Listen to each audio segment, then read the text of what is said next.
came at the right time. What he does best is get the tough yard for you, even though it was just 59 yards on the afternoon. He took all the pressure off of Flutie because on second and short yardage, he could get the first down. Now the Atlanta Falcons are 1-4, and they have been close in a lot of their ball games, but that's not getting the job done. Their quarterback, Chris Miller, threw for 340 yards last week against the Rams. What about Miller? Miller can throw the football, got a big arm, can throw it downfield, but he also has a lot of scrambling ability. The problem today will be that Miller does not have John Settle in the backfield, the all-pro running back from a year ago. Sprained an ankle. He'll be replaced in the lineup by Kenny Flowers. So there's John Settle. Didn't practice much during the week. The ankle cranky, went out on the field for pregame warm-ups and decided he's a no-go, at least in the starting lineup. Now the Patriots win the toss, and they will receive. Paul McFadden will kick it away for the Atlanta Falcons. There's McFadden, a Plan B free agent over from the New York Giants, and he'll kick it away to Sammy Martin or Rodney Rice, who are standing back deep at the goal line as we get set to see if the Patriots, who are starting a 3-game road trip, can make it 2 wins in a row here this afternoon. Martin is 2 yards deep in his own end zone, and he brings it out. And he gets a big hole. And Sammy Martin makes things happen as he brings it from 2 yards deep in his own end zone out to the 31-yard line, where Gary Wilkins, a tight end, brings him down. Here comes Doug Flutie out into the Patriots offensive huddle. We'll check the Patriots starting lineup now. The Patriots offensive line has a change on it coming into this game this week, as David Vian will get a start at left tackle. There's Flutie in the Patriots huddle. He's only completed 40% of his passes so far this season. 1st and 10, New England, out over their own 30-yard line. Robert Perryman and John Stevens make up the backfield. Flutie sets them down, and there goes Perryman out in motion. They give to John Stevens. Stevens tried to turn it to the outside, and he couldn't. He was brought down by Tim Green, the linebacker out of Syracuse. All right, the Patriots offensive line. David Vian gets his first start in there for Danny Villa, who's out injured. Farrell, Babb, Fairchild, and Armstrong, they all played well last week. Flutie, quarterback, Stevens, Perryman in the backfield, Morgan, Jones, and Dawson's the tight end. Now, the Patriots passing situation, the jet offense, here's what happens. Morgan and Jones stay in. Sammy Martin comes in. Dupart as a receiving back, and their top draft choice, the rookie Hartley Dykes out of Oklahoma State. 2nd down and 10, no gain on the first down play by John Stevens. Flutie almost had the Falcons jumping off. He sets up and fires, and Cedric Jones is popped by the rookie primetime Deion Sanders, who is making his first start. And there it is, show and tell, Deion Sanders. All right, here's the Falcons defense now. Sanders is in there getting his first start at cornerback. And it will be 3rd down and long for the Patriots. There he is, Deion Sanders. Gann, Casillas, Ben Thomas, an ex-Patriot. The linebackers, Bruce, Rady, Tuggle, and Green. Then in their nickel situation, here's what happens. Thomas and Gann stay in there. Bobby Butler comes in as the extra defensive back. And their secondary looks like that: Sanders, Case, Cooper, and Gordon on 3rd down and 10 for the Patriots. In the pocket, Flutie, and Sammy Martin makes the catch, and he's got a first down out over the 40-yard line, up near the 44. Bobby Butler, who has lost his starting job now to Deion Sanders, comes in on the coverage. So the interesting part about that drive, the pass that Flutie threw out to Cedric Jones, a well-thrown ball, but when you have somebody like Deion Sanders standing back there, great makeup speed, Cedric Jones did not come back to the football, and someone like Deion Sanders will knock that ball down most of the time. Flutie showing good poise, though. Last week, you'll remember, he was underthrowing the football. Today, 2 passes on target twice. Lynn Dawson moves down the line of scrimmage in motion, the tight end out the top of your screen. That's Cedric Jones in motion. They give it off to Robert Perryman, and Perryman slants off the left side and gets out over the 45-yard line up near the 48. He's brought down by Tim Green. Perryman also played very well last week as the New England running attack didn't get big numbers, but what they did do was control the football for them, and that's what they like to do. Yeah, and the problem they'll have today with their running back situation, 2 of their running backs are injured. They're playing with just 3 healthy people. Marvin Allen, who's a backup fullback and halfback, is injured. He's off of the active roster today, and Mosi Tutupa will not play this afternoon. So they only have 3 healthy running backs to line up behind Flutie. 2nd and 6. Perryman got 4 on first down. Stevens sweeping. Up to the midfield stripe, and that's it. And once again, Tim Green is in there along with Tony Casillas. As a nose tackle, Casillas leads the team in tackles with 55 coming into the game today. That's only like the AFC's Tim Crumry from the Cincinnati Bengals. Usually a nose tackle doesn't lead your team. And the reason for that is because nose tackles are just double team and triple team throughout the day. They're right in the middle of the defense, and a guard or a tackle is usually coming down and blocking on them. For a nose tackle, your only job is to not get beaten up too badly. Tony Casillas does it one step better. He beats people and gets to the ball. Dupart is in the backfield with Flutie. 3rd down and 5. 4 wide receivers into the game. Flutie firing, and again he's got Sammy Martin, and another New England first down inside the Atlanta 40 at the 39-yard line, and they picked on primetime Deion Sanders on that play, and Martin's been a big factor early in the game. Yeah, he certainly has. In front of Deion Sanders, good timing pattern. Flutie gets rid of the ball quickly, bottom part of your screen.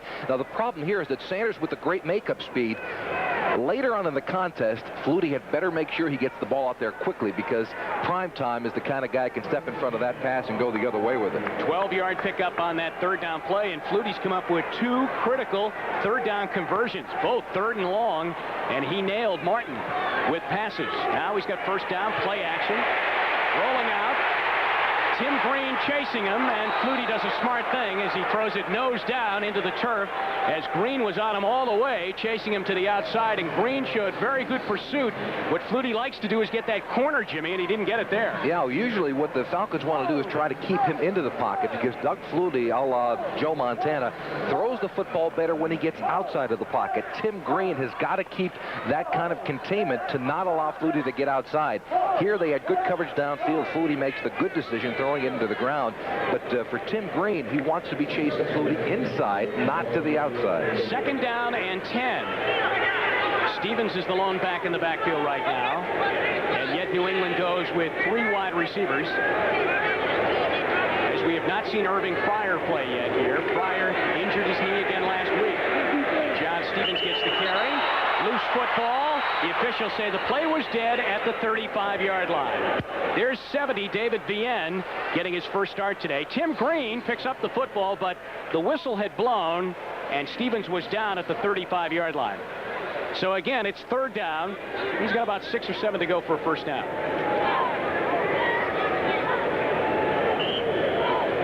So the Patriots will most likely bring in their jet formation with Dupart checking in, and there he is, number 21, coming out of the huddle. Flutie 2 for 2 on 3rd down conversions. Let's see what he does here. Sun out here at Fulton County Stadium out of the shotgun. Stepping up, and there's a knockdown.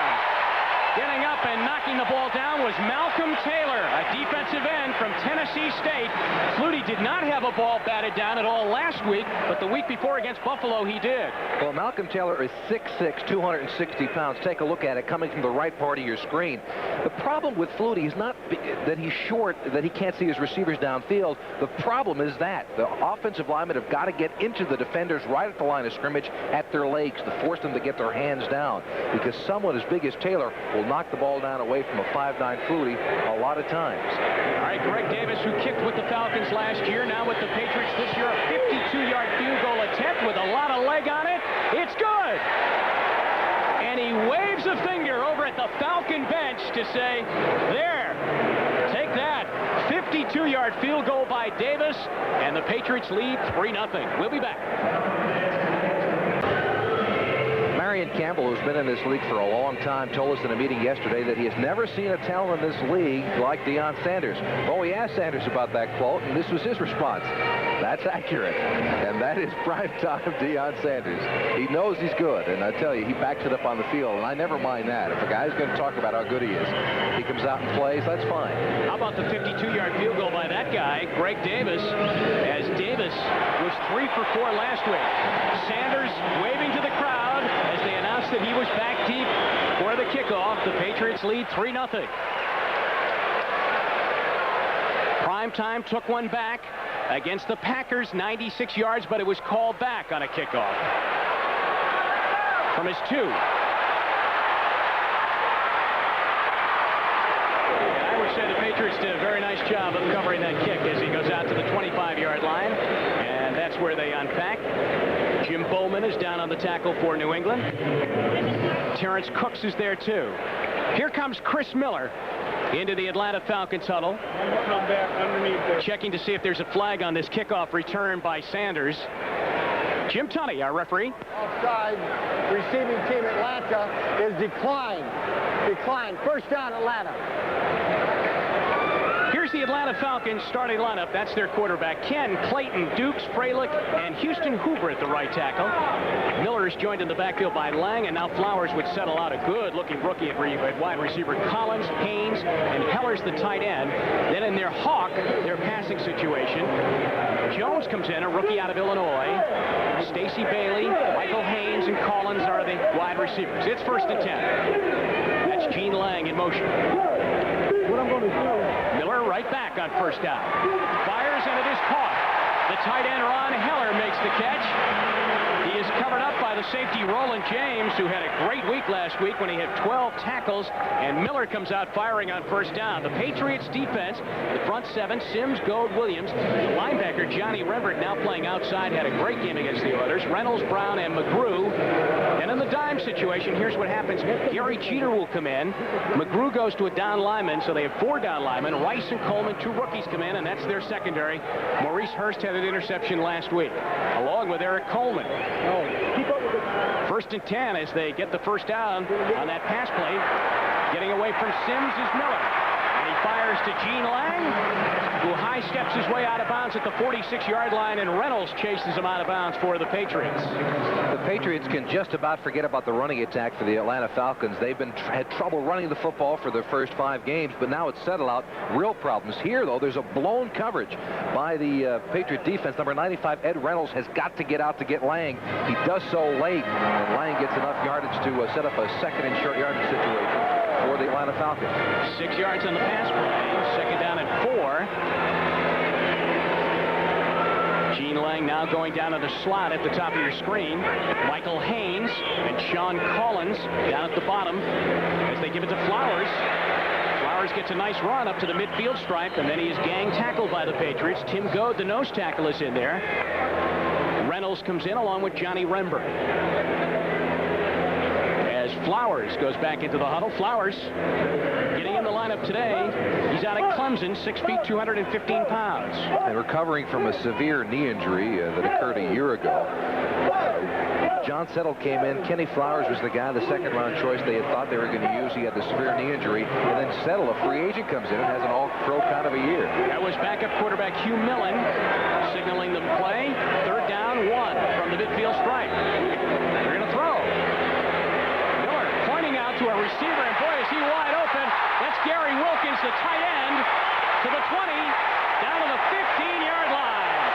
Big play for the Falcons and a 1st down.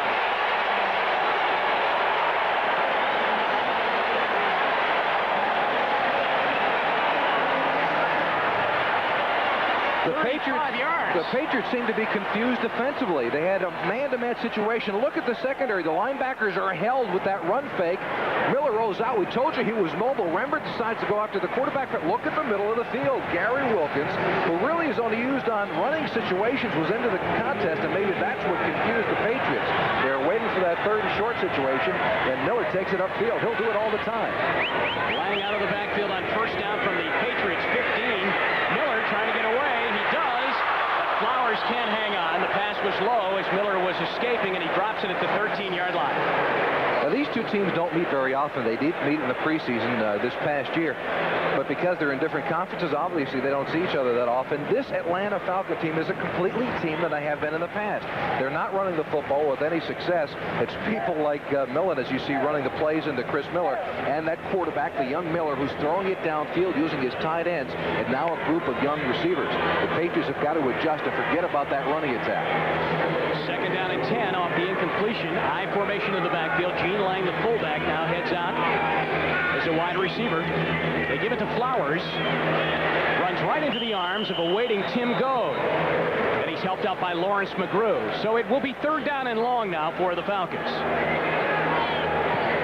And and they'll go into their hawk offense as they bring in that rookie out of Illinois that they're very high on, Keith Jones. Raymond Berry looking out there right now. His team's been hit defensively with a bit of a haymaker here, as all of the clippings about Chris Miller's arm are proving to be true here early. He not only throws the football extremely well, but as Raymond Berry told us yesterday, Chris Miller can scramble with any one of them. He and Flutie have that same thing in common. He'd rather keep them in the pocket. 3rd down and 8. A lot of time for Miller. Into the end zone, and it's dropped. Right at the corner of the end zone. Eric Coleman is on the coverage. It might have been the rookie Sean Collins. No, it's Stacey Bailey. Stacey Bailey right at the corner of the end zone. Couldn't hang on. Not a badly thrown football, though. This is one of the toughest routes for a receiver to run. Bottom of your screen, that's Stacey Bailey running man-to-man against Eric Coleman. A perfectly thrown ball, but it is Coleman who just gets his left hand in to track what Stacey Bailey was trying to get done, which is get his feet inbounds and catch the football at the same time. So it lines up now as a field goal for Paul McFadden out of the hole to the quarterback Miller. McFadden has not kicked a field goal in the last 2 games, hasn't even attempted one. Spot at the 20-yard line, 30-yard attempt to try and tie the game.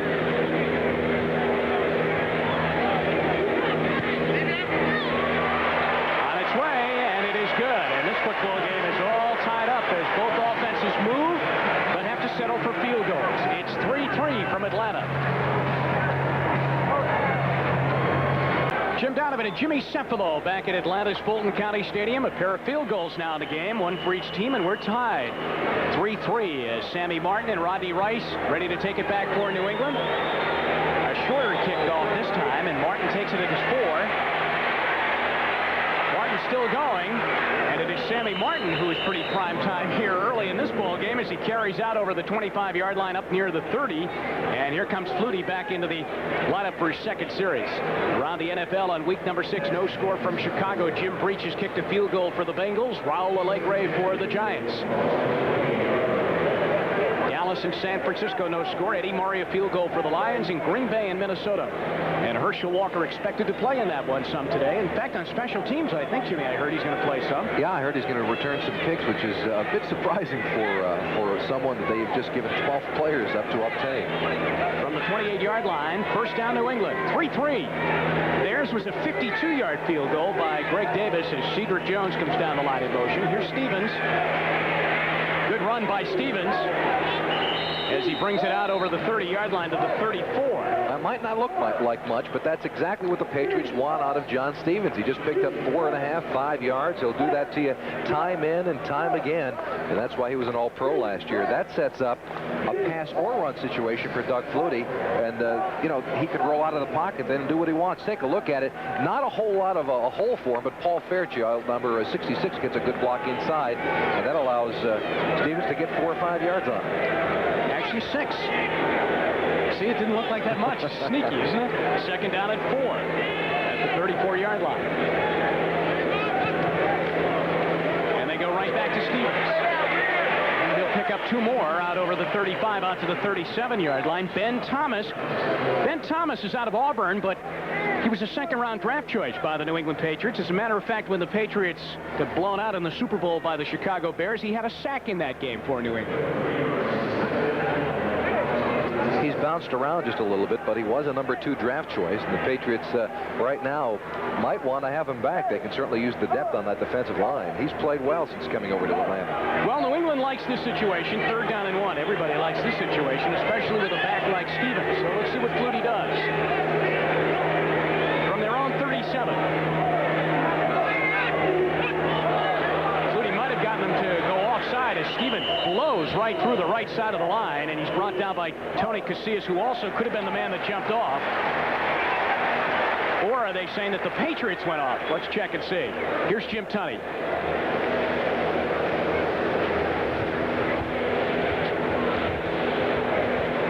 I think they're pointing like it's against New England. Illegal motion, number 44, still 3rd down. It's John Stephen who gets caught for it. Doug Flutie is one of the best in the league of changing his cadence, the way he calls his signals at the line of scrimmage. He gets a lot of opposing defenses to jump. The problem is he is so good at it that sometimes he gets his own people to jump. 44, take a look at it. John Stevens, does he move? He certainly does. And that's the penalty for the New England Patriots. Now, you might say, well, he only was going down to his stance, but because the receiver coming across the formation was also in motion, only one person can move, and that's the reason for the penalty. All right, it's 3rd and 6. Flutie almost goes down.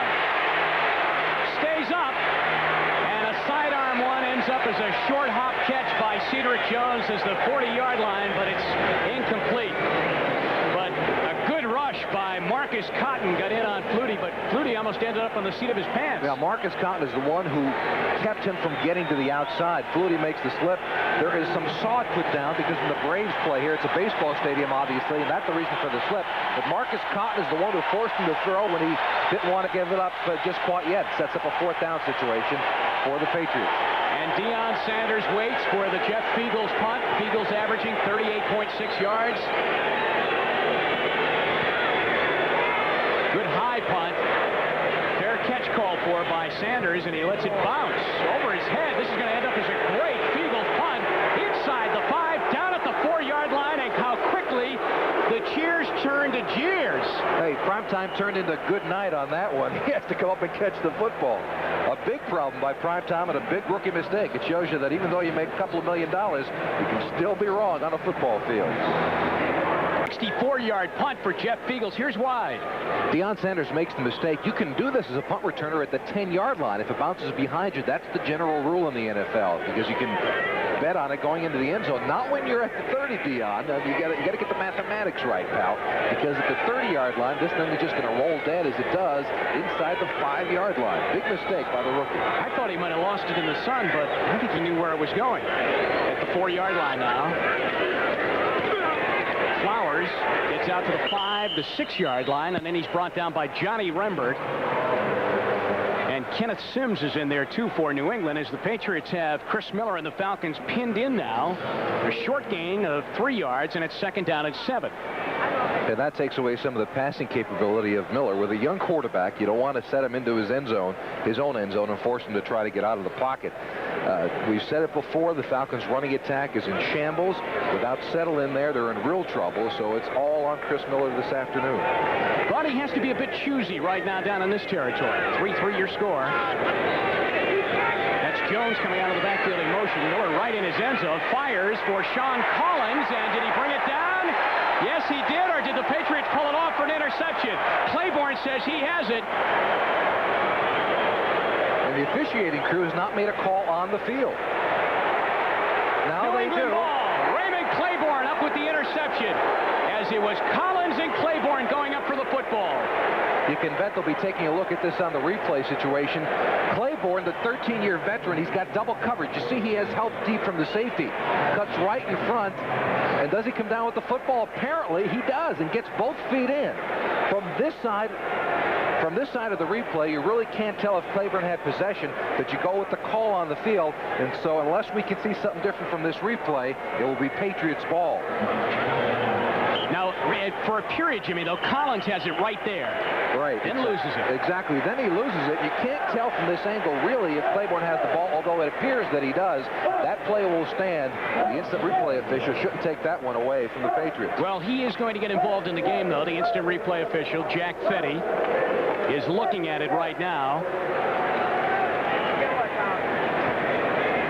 That is the replay booth where Jack Fetty is looking over the situation. It's got a nice seat. So Miller tried to go to his favorite receiver, the rookie Collins out of Northern Arizona. And Raymond Claiborne comes up with a very shrewd play. It looked like Collins had the ball, but then Claiborne came in and stole the ball. But then, as Jimmy said, you notice that the feet came in. He tried to keep his feet in and did. He dragged his 2 feet. Well, he plays his help. And the play will stand. The officials just announced. Good play by Raymond Claiborne. He has help from Marion, number 31.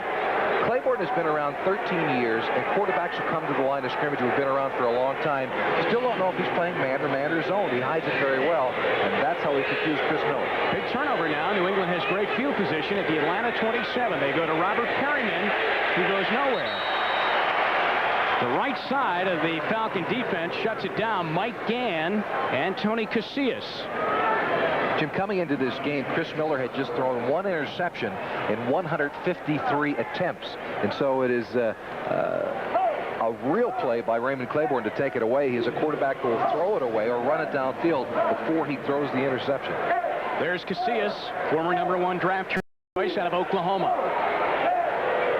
So the Falcons defense has been tough against the run, and they face a tough runner today in John Stevens. 2nd down and 9, although Perryman ran the ball that time on 1st down. Flutie firing for Cedric Jones, and he was double covered there as Scott Case was on the coverage, and then Evan Cooper came over and got a lick on Jones down by the goal line. I'd say Cedric Jones has to go back and have a talk with his good and close friend, Mr. Flutie. Because, you know, with this kind of a pattern, look at that safety sitting inside. You know what he's going to do? Well, let me tell you, if you're lucky enough to fit it in between, he's going to just knock you down, and that's exactly what Evan Cooper, #20, does. That's a dangerous play for a quarterback and an even more dangerous one for a wide receiver. Scott Case, and there's Raymond Berry. 3rd down and long has been the way the Patriots have gone so far today. Flutie early connected on 2 3rd down and long conversions, but he's missed on his last 2. It's 3rd and 9 right now. Sets up in the pocket, fires, and Hartley Dykes, the rookie, makes the catch inside the 10-yard line. And they've been waiting for that to happen in New England. Dykes has been a bit of a slow comer for them, but he makes a nice catch there. And you see the leadership of Flutie going right to Dykes to say, hey, good job, big guy. He doesn't have a great deal of speed, Dykes does not, but he's a very large target and does a good job of going up and taking it away from Deion Sanders. Rookie going against rookie there, a pair of first-rounders. This is a similar situation that happened before, only this time Flutie led the ball back to the outside, didn't lead him into the safety, and Dykes comes up with the kick. 1st and goal at the Atlanta 8-yard line. Here comes John Stevens. Stevens to the 5. Stevens gets inside the 5 to the 4 and then gets pushed back. Tim Green pushes him back as Stevens will pick up about 4 yards on the play. Around the NFL, the Bears jump out 7-0. Cincinnati and the Giants still holding on to a field goal lead in their games. And the other scores, Detroit leading over Tampa Bay, and Green Bay jumps out on a Herman Fontenot 1-yard touchdown run, leading the Vikings 7-0. And the pressure has to be on in Minnesota to win instantly now with Herschel on that team. 3-3 here. Jim Donovan and Jimmy Cefalo. From sunny Atlanta, it started out rainy Atlanta this morning. 2nd down and goal inside the 5 at the 4-yard line. Perryman and Stevens. They go back to Stevens. Stevens hits at the 3. 1 yard, and that's it. Tuggle was in there along with Rady, and that man, 75, Tony Casillas. Short game. Take a look at Tony Casillas. He's playing against #68, Mike Babb, the center for the Patriots. Actually, he's shaded just to the right side against Sean Farrell, 62. But he uses his hands so well, pushing everybody away, and then has enough bulk to take on Stevens at the line of scrimmage and stop him for very little gain. All right, the Patriots were going to get hit with a delay of game. They couldn't decide on what play they wanted to run. So Doug Flutie does the smart thing, and he calls a timeout. And we will, too, and see what they do on 3rd and goal in a 3-3 game when we come back. That's coming up next. 3-3, but New England has 3rd and goal at the Atlanta 3, and they go with 4 wide receivers and a shotgun and Reggie Dupart in the backfield. Now Flutie checks off and comes underneath center.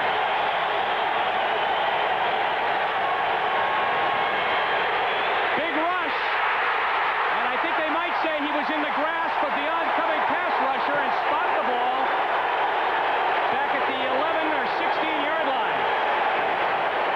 Big rush by Scott Case, who was blitzing on the play. Let's take a look at it. Flutie changes his mind about going from the shotgun because of the noise here. Steps under center and is affected. It's Case who comes on the blitz and also Green. Case coming from the middle of your screen on the blitz, straight up the middle. No one picks him up. Dupart, #21, gets a shot at somebody and slows him up. But it's Scott Case, the cornerback, for the Falcons decide to blitz, and he comes up with Flutie. They'll set up a longer field goal situation. Spotted at the 22, making a 32-yard field goal attempt by Davis, who is 1 for 1 on the day from 52, and now you can add that one. Another field goal by Davis, but Atlanta Atlanta has to feel lucky that they didn't give up even more after the interception. So it is 6-3. Jimmy, that play didn't look good from the time the Patriots came up to the line of scrimmage. Actually, from the time they called the timeout, they still couldn't decide what they wanted to do, whether or not they wanted to go with a power running formation or go with the 4 wideouts. Yeah, well, remember, the Patriots do their offense a bit by committee. They don't have an offensive coordinator. If they want a running play call, they go to Bobby Greer, who's the running back coach. If they want a passing play call, they ask Richard Wood, the quarterback coach, what he wants to call. And so it's Flutie, it's Richard Wood, it's Bobby Greer, it's Raymond Berry, it's Steve Grogan, and the whole group decides what's the best play to call. It cost them a timeout there, and it also seemed that they were a bit unsure when they got onto the football field about what they wanted to get done on 3rd and goal. Well, Hartley Dykes, the rookie there, 88, was beaming over his catch. Deion Sanders got picked on a couple of times. There's Hartley Dykes. Incidentally, he's a great baseball pitcher. In fact, is in the Chicago White Sox chain. A left-handed pitcher. The way he started off, it looked as though baseball might be the way to go. Well, let's not give up on him too early. He only played 1 season at Oklahoma State. He was a pitcher. He had a 5.43 ERA, but the White Sox are going to take a shot at him. Deion Sanders on the other side, as a baseball player, has already been with the big team, the New York Yankees. And so we have not only 2 good football players going against each other, but 2 who think they might have futures in baseball as well. Deion Sanders is not going to take this one back. Instead, it is Keith Jones from a yard deep in his own end zone. He's a rookie, too. And he brings it out near the 25-yard line. Darrell Holmes is in on the tackle for New England, and Chris Miller is getting final instruction from Rod Dahauer over there on the Atlanta bench as to what they're going to do. His last outing was not a good one as he threw an interception picked off by the very crafty Raymond Claiborne. New England secondary started to come around last week, and you know, they're going with so many young players. Maybe those young players are starting to get the feel of things now. Well, they've got 3 rookies back there, Maurice Hurst, Rodney Rice, and Eric Coleman, all rookies, and people like Marion Campbell have been picking on them previously, but now they seem to be beginning to gel. They're not rookies anymore after the 6th game. 1:09 left here in the first quarter, 6-3. They give the ball off, and it goes to Gene Lang, and the ex-Denver Bronco, who has now found a home here in Atlanta, brings it up near the 30-yard line to the 29. Tackled on the play by Brent Williams. Miller presents another problem to this Patriot secondary. The Patriots play about, as we take a look at the ticker, about 75% man-to-man. Chicago with that 7-0 lead, and Cincinnati and the Giants maintain their 3-point margin. Detroit leading over Tampa Bay. Green Bay, now San Francisco's on the board over Dallas, 7-0. Cowboys still without a win. 2nd and 6 after a 4-yard gain. And another short gain. This time it's Kenny Flowers. And Flowers gets stacked up. Kenneth Sims is down there on the tackle for the Patriots. Ed Reynolds was there too, along with Brent Williams. And the pressure goes back on the Miller's shoulder now with the 3rd and about 7 yards to go. What I was saying before, 75% man-to-man the Patriots run, as they'll let it just go down to the end of the first quarter. And if he gets out of the pocket, as good as a runner as he is, when there's man-to-man coverage, it opens up a huge gap for a quarterback who can run. So that's the end of the first quarter here from Atlanta. Nothing but field goals so far, and the Patriots lead after 1, 6-3. The Patriots playing the Falcons dead even, at least as total yards are concerned in this first quarter, 68 yards apiece. The glaring stat right there is the fact the Falcons only have 11 yards rushing in this first quarter. That means the Patriots can double up on the passing attack and try to take Chris Miller out of this offense. Miller's in a 3rd down and long right now. 3rd down, 7. Patriots coming with the rush. Sims forces him to throw it away. Kenneth Sims. When the Patriots do go to 4 down linemen, Sims goes to a position that he loved in college, defensive tackle, and that has helped him get to the quarterback. Yeah, they move him inside. He plays better because he's got great strength. He doesn't have to worry about the tackle coming out on him. Take a look at it. 99 Jeter also gets some pressure, but it is Kenneth Sims who beats the tackle over and gets in to make the tackle on Miller. That's the problem. If you can't get a rushing attack going at all, they're going to come after the quarterback, put their ears back, and just get after him, and that's what Sims did. That's a good number, 4th in the NFL against 3rd down. Sammy Martin has been great on kickoff returns and almost popped a punt return last week against Houston. Fulhag punts it away. Martin gets a low kick to handle. And a pretty good tackle right there. Is coming down to get him was Elbert Shelley, who dragged him down by the shirt. If he doesn't get him, Martin was just about ready to make that cut and explode. He was getting over to the wall. Raymond Berry told us just the other day that Sammy Martin's the best kept secret in the NFL as far as punt returns and kickoff returns are concerned. He can get downfield with it. It's a good play by Shelley and the rest of that team. Now, Raymond went on to say that Sammy Martin has those ball-bearing joints. What do you think that means, Jim? Well, he's got those quick swivel hips. All defenders, when they come down, they make the mistake of looking at a player's hips. You can move them. You can't move his number. So good defensive coaches will tell you, forget about Martin's hips. Don't look at that. Just look at his number. He can't move the middle of his body, and that's will stay constant. Flutie up on first down. Stanley Morgan makes the catch out by midfield and is brought down there, dragged back. And I'll tell you what, Flutie and the Patriots are going right after Mr. Primetime Deion Sanders, who is getting a rude welcome to the defensive secondary in his first game as a starter. Especially going against Stanley Morgan. There's the veteran for you. But you see, Primetime's looking back into the backfield just a little bit too much. And Morgan does the good job of pushing him up the field and cutting back in front. Now, later on in the game, if Sanders thinks he's going to step in front of one of those passes, people like Stanley Morgan will give him a step and head downfield. And if they catch the right play, it could be six for the Patriots. 16-yard pass play gets them out at midfield. First down, Cedric Jones in motion. Just started second quarter. Here's Robert Perryman trying to get away from Tim Green. No, sir, as he's thrown into the Atlanta bench. Green has had a good game so far as he embraces with Andre Bruce. They were really the guys that the Falcons have tried to build their pass rush with. Well, Green and Marcus Cotton, they can all get after the quarterback, but here Green does the good job of coming down the line and preventing the running back from getting outside. He could play two positions, a good stand-up outside linebacker. They like to put him down as an outside rushing defensive end. He was a good choice for them a couple of years ago. Out of Syracuse, second down and 11 as Perryman loses one on the good play by Green. Flutie on a quick count. Across the middle again, and this one's caught by Cedric Jones with running room. To the 20, and out of bounds at the 16-yard line, chased out by Deion Sanders again. First it was Morgan, and now it's Cedric Jones.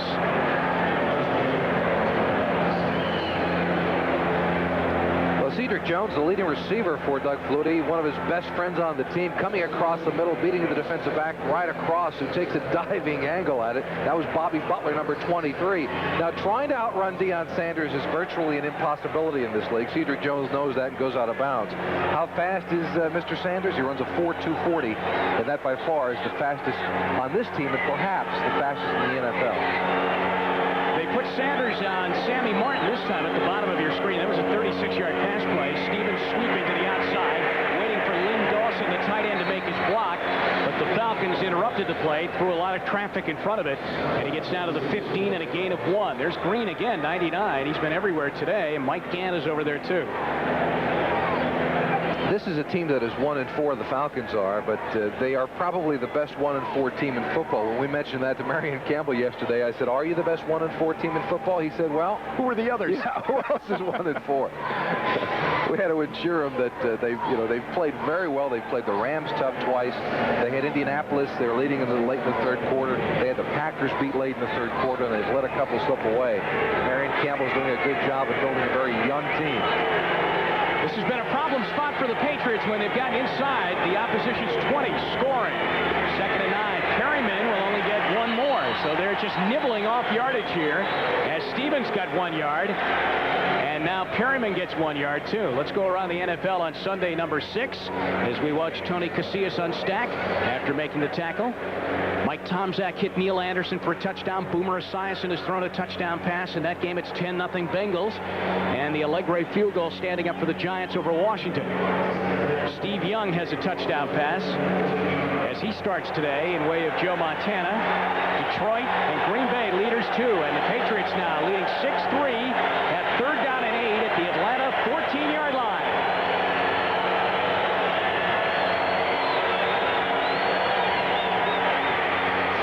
Cedric Jones, and a fine play is coming in to knock the ball away with Charles Dimry.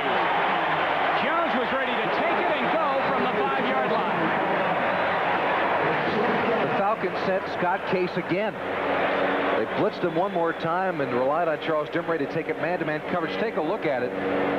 They sent a couple of people in front. Albercelli also gets in after it. So does Scott Case. And it is a good play on the part of Dimray because he just gets a hand. And if not, that is a 6-point touchdown for Flutie and the Patriot offense. So we go to Davis again. He's hit from 52 and 32, and he'll get another crack from that distance. Out of the hold of Mark Wilson. Patriots dress 4 quarterbacks. Wilson holds.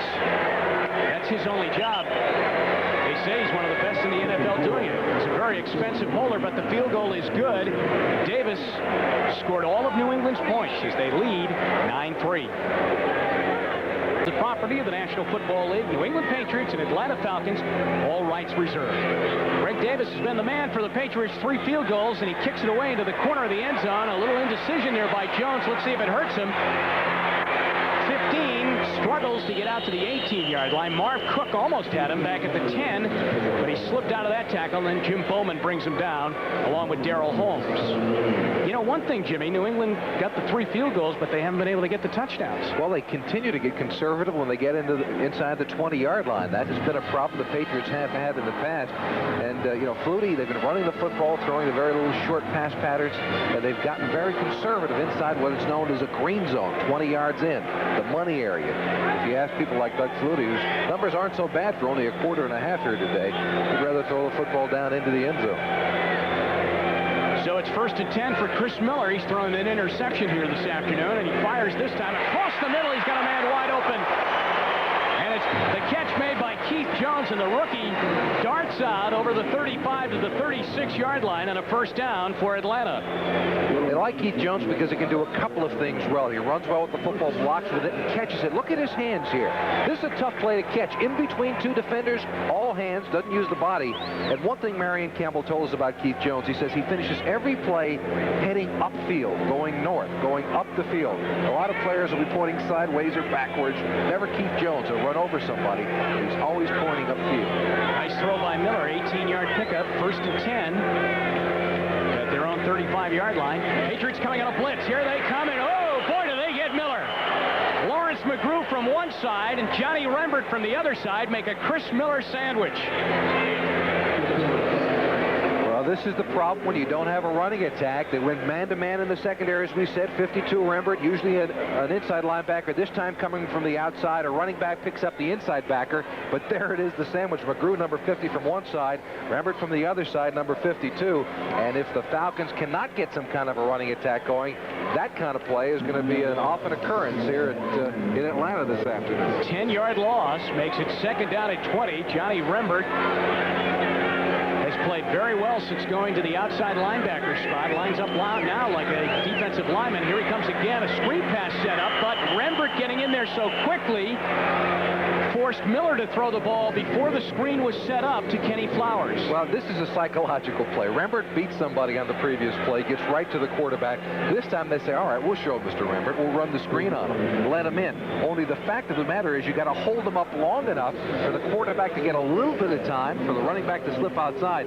You see there, he has no time at all. 78 Mike Kent has got to keep a hand on him for just a second to allow the running back to slip outside and for Miller to see the back downfield. That's the problem with it. Remember, is beating the lineman up with the Atlanta Falcons. 3rd down and a bundle. 3rd and 19, they call it, from the 26. Pretty good rush again. Throws underneath. Ball is caught. And the catch made by Michael Haynes, and Haynes brings it out over the 35-yard line, up near the 38, short of the 1st down, and Atlanta must punt. Good defensive series for the Patriots. Michael Haynes walking off. He's been injured. He got hit on the shoulder last week against the Rams and has been very sore. As a matter of fact, was sore at the start of this game, and we expected to see more of Floyd Dixon. Fulhag has had 1 punt on the day. That came in the last series, and Sammy Martin is ready to take it back. 9:50 left to go in the half. 9-3 New England. Punt. Martin over the shoulder. Fumbles the ball at the 15-yard line, but he was out of bounds. Cover coverage on the play by Tim Gordon, but what really got the job done was the good punt by Fulhag because he made Martin chase it. Flutie will try and get his Patriots into the end zone when we come back. Jim Donovan and Jimmy Cefalo, and those are the numbers. 3 Greg Davis field goals for the Patriots, a Paul McFadden field goal for Atlanta, and that's it so far. New England starts at their own 16. Sun has gone in now, and Jimmy and I had just covered up with that sunblock 21 just prior to this commercial break. 1st and 10, New England. Cedric Jones to the top of your screen in motion. Bootleg fake by Flutie. Running out of time, and he almost threw the ball away into the hands of Tim Gordon. Perryman was over there, the intended receiver. The rush was being made by the defensive end, Mike Gann, but Gordon almost ended up with the football as Flutie kept waving and waving. And well, he only had 2 receivers downfield. It almost looked like a naked leg coming outside. Not a lot of offensive linemen in front of him. Take a look at it. He breaks containment, gets to the outside. Gann gets caught inside. But then he only has 2 receivers downfield. And when Gann breaks loose, he doesn't have a lot of options. His tight end was covered, and his downfield receiver was as well. He nearly throws the interception. Bad decision by Doug Flutie. 2nd down and 10, and the crowd starts to get into it a bit as the Falcon defenders wave them on. Straight back, that ball got batted and is up for grabs and almost caught by New England's Sammy Martin. Malcolm Taylor, for the 2nd time this afternoon, gets a hand in front of a Doug Flutie pass. Dimry was on the coverage, but really, I think on replay, it will bear out that Martin almost ended up with the football. He had position to make the catch. There's Taylor. Again, Taylor's 6'6" tall, getting his hands up into the air. Number 67, left hand to your screen. The offensive lineman in front has got to get into his legs. That'll force his hands down, and it will take away the problem of Flutie's size standing back there in the pocket. From the New England bench, excuse me, some bad news. Stanley Morgan has a hamstring problem. And we don't know if he'll be back. 3rd down and 10. From their own 16. Up high and over the head of Sammy Martin into the Falcon bench. Bringing out for the Patriots offense, and they will call now on Jeff Feagles, who has a 64-yarder today, to punt this one away as Deion Sanders will wait, and Doug Flutie with the helmet off over to the New England bench. You surprised they threw 3 times deep in their own territory? A little bit. I would think that deep in their own territory, they would try to use Stevens to get the ball out as they have in the past in that 1st down situation, try to get 6 or 7 yards as they've been able to do the past 2 games. They didn't do it, though. Feagles is at his own 1. Sanders waiting back at his own 35. He's not going to let anyone sail one over his head this time.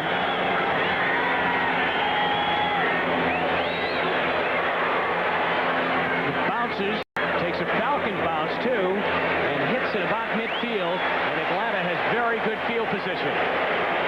So we'll see what the Falcons do with that when we return. We have 9:10 left to go here in the 1st half.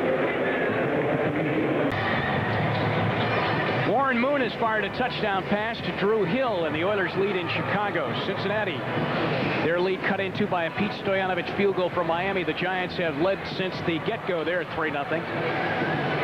Other games, San Francisco over Dallas. Tampa Bay's Ricky Reynolds picked off a pass and went 68 yards with it for a touchdown. And Minnesota jumps on top of Green Bay on a Rick Fenny touchdown. It's the 2nd week in a row that Herschel Walker's played against the Green Bay Packers. I wonder if that was part of the contract deal. Not a bad one, huh? Play against the Packers every week.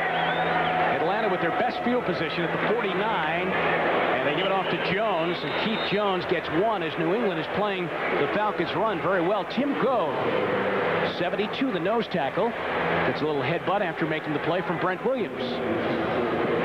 2nd down and 10, no gain on that play. Stanley Morgan, a right hamstring pull from the Patriots bench, not expected to return for the day.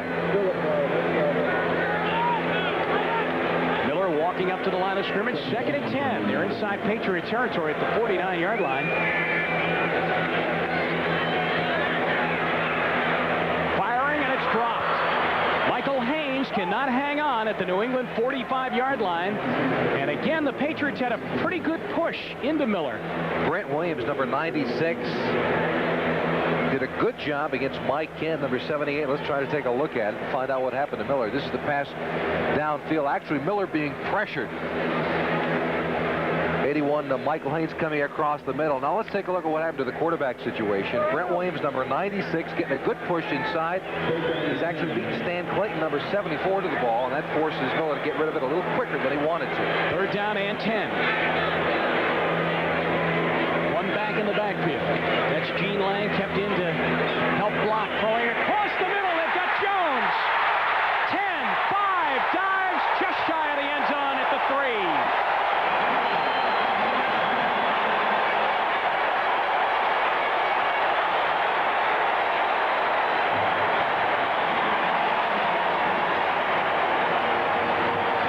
At it, Keith Jones, number 38, lines up in the slot to the left part of your screen.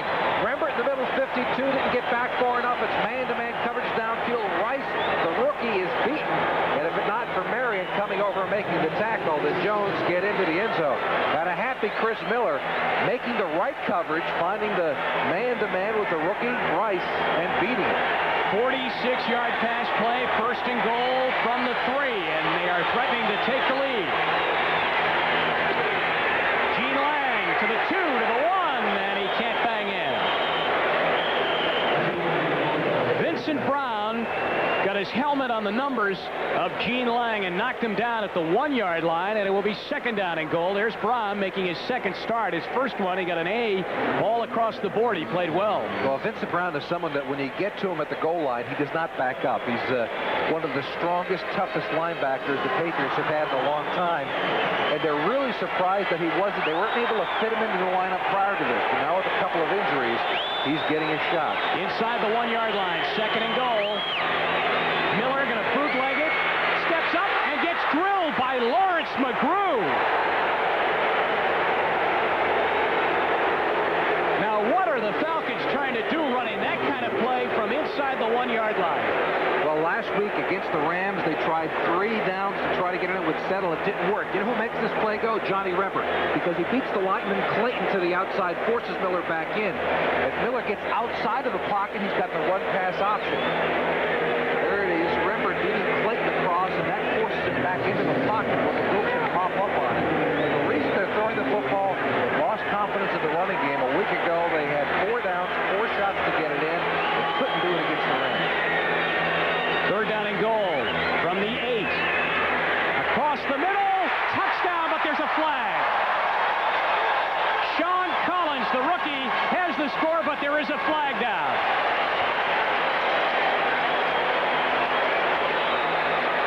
The Patriots are saying it's going against Atlanta. And it is. Wipe it off the board.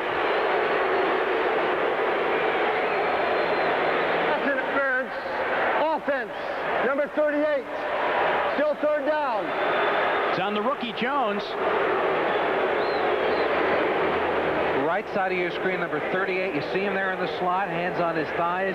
If he pushes off, that's what the officials are going to rule. And it's tough to tell from that angle, but actually what he did, he kind of set a screen more than anything else, not allowing the defender, number 38, Roland James, to get over and cover the wide receiver. But that's how Keith Jones got caught. He's got to do a better job of picking. Now look at where they are, back near their 19-yard line. Remember, they were inside the 1. Third and goal. Miller across the middle. Floyd Dixon makes the catch, but he's brought down inside the 15-yard line at the 12. And the fans in Atlanta are steaming, and that is a frustrated Chris Miller.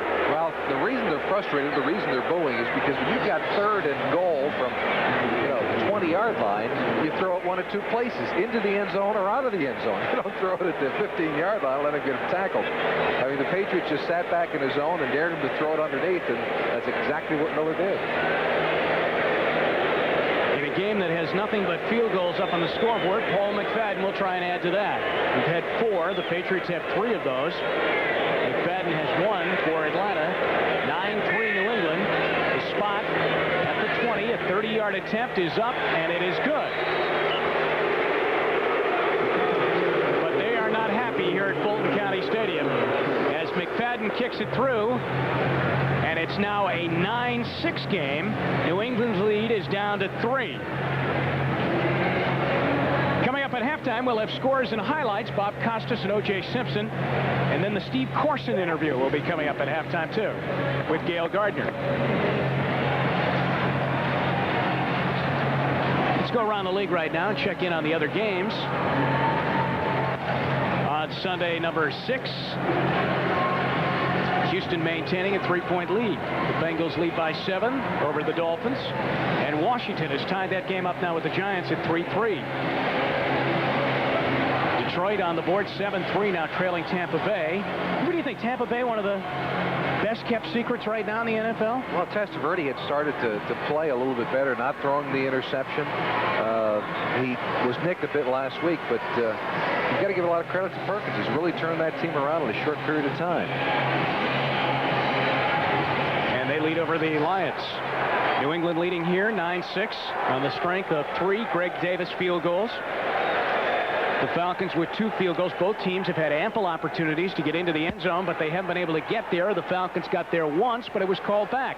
A reminder to our viewers, we'll be selecting the Budweiser Most Valuable Player for today's game at the conclusion of the game.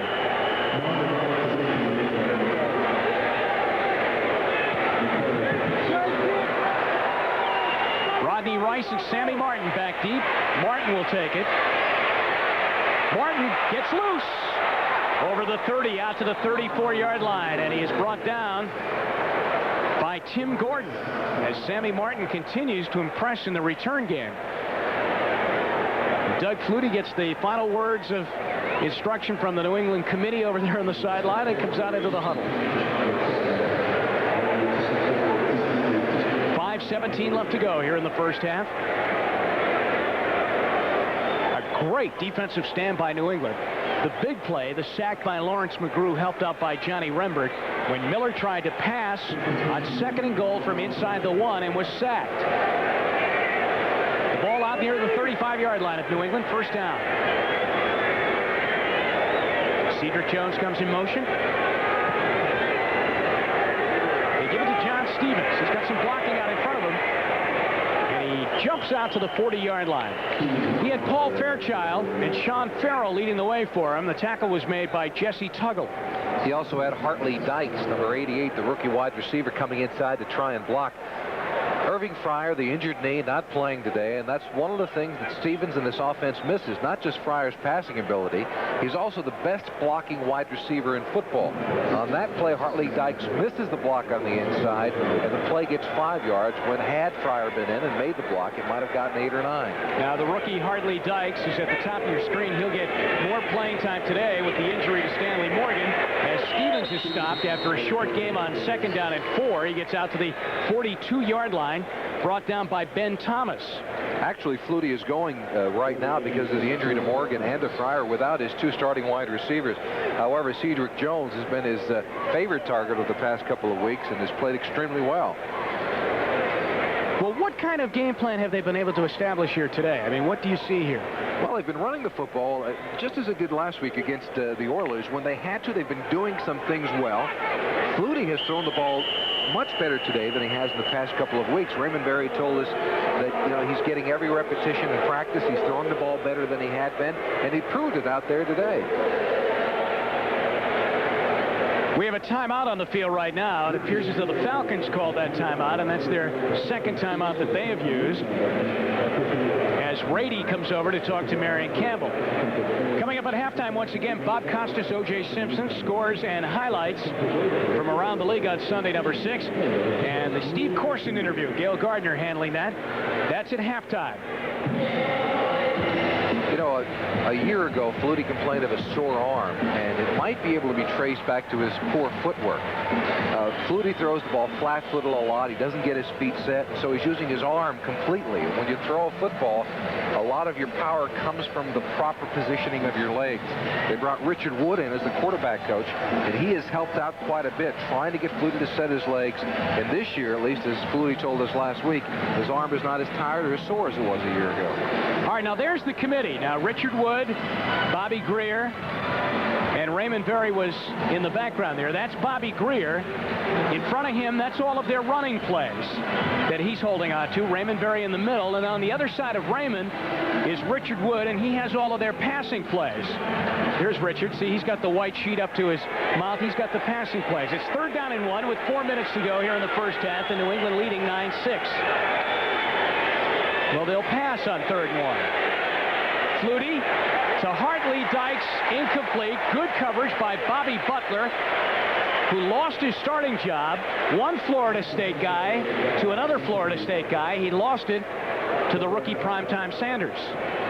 Interesting call on 3rd and 1. Yeah, and a bit of a surprise because, as we know, Raymond Berry is generally a conservative coach, but they spread things out. You see, he's got man-to-man coverage. Dykes going against Butler, and he doesn't beat him across the middle of the field. He allowed Butler to flow across the field with him. The way a receiver stops that is by forcing a defensive back to respect the outside cut. It's a mistake, a rookie mistake, and once again, Dykes is not doing the job he thought he would do as a first-round draft choice. Sanders waits for the Feagles punt. He only got a 33-yarder his last time. There's a flag down. Remember, if Atlanta jumped off, that would give the Patriots a first down. The ball hits inside the 30-yard line of Atlanta, out at the 28-yard line, and we'll check the call from Jim Tunney. They only needed 1 yard. Did they release too fast, or is it offside Atlanta? It is, and New England's offense can come back out onto the field. Now that has got to just irritate that man to no end. To no end. That's the second big penalty this afternoon that's really cost him. The one on Keith Jones pushing off down when the touchdown was scored and takes it off the board. And now here, this will give the Patriots 5 yards, takes the distance for a first down. A first down, as we hear from Mr. Tunney. 27 years of experience, but penalties like that, they never get easier to take. Well, 27 years of experience in the NFL, and he says he's never seen a talent like Deion Sanders. What does that tell you about Sanders? Well, that's accurate. That's accurate. That's right. Just ask him, huh? 1st and 10. Flutie gets a reprieve now. Pump fakes, and he's looking long for Cedric Jones. It's batted up in the air. Sanders intercepts, but out of bounds. And then kind of bangs the ball up into the seats. Remember I told you earlier that Sanders was going to eventually bite on one of those quick outs? Flutie and the receiver set that up. They faked the quick out, and then he took off down the field, but Sanders didn't bite on it. Flutie has been underthrowing a lot of these deep balls, and from reading some of the articles in the Patriots area, the New England area, he says he's doing it on purpose. Saying that he's trying to give his receivers an opportunity to come back and catch the football if he's stride for stride with the defensive back. I don't always buy that. Don't always buy that underthrow theory by a quarterback. 2nd and 10 off the long incompletion.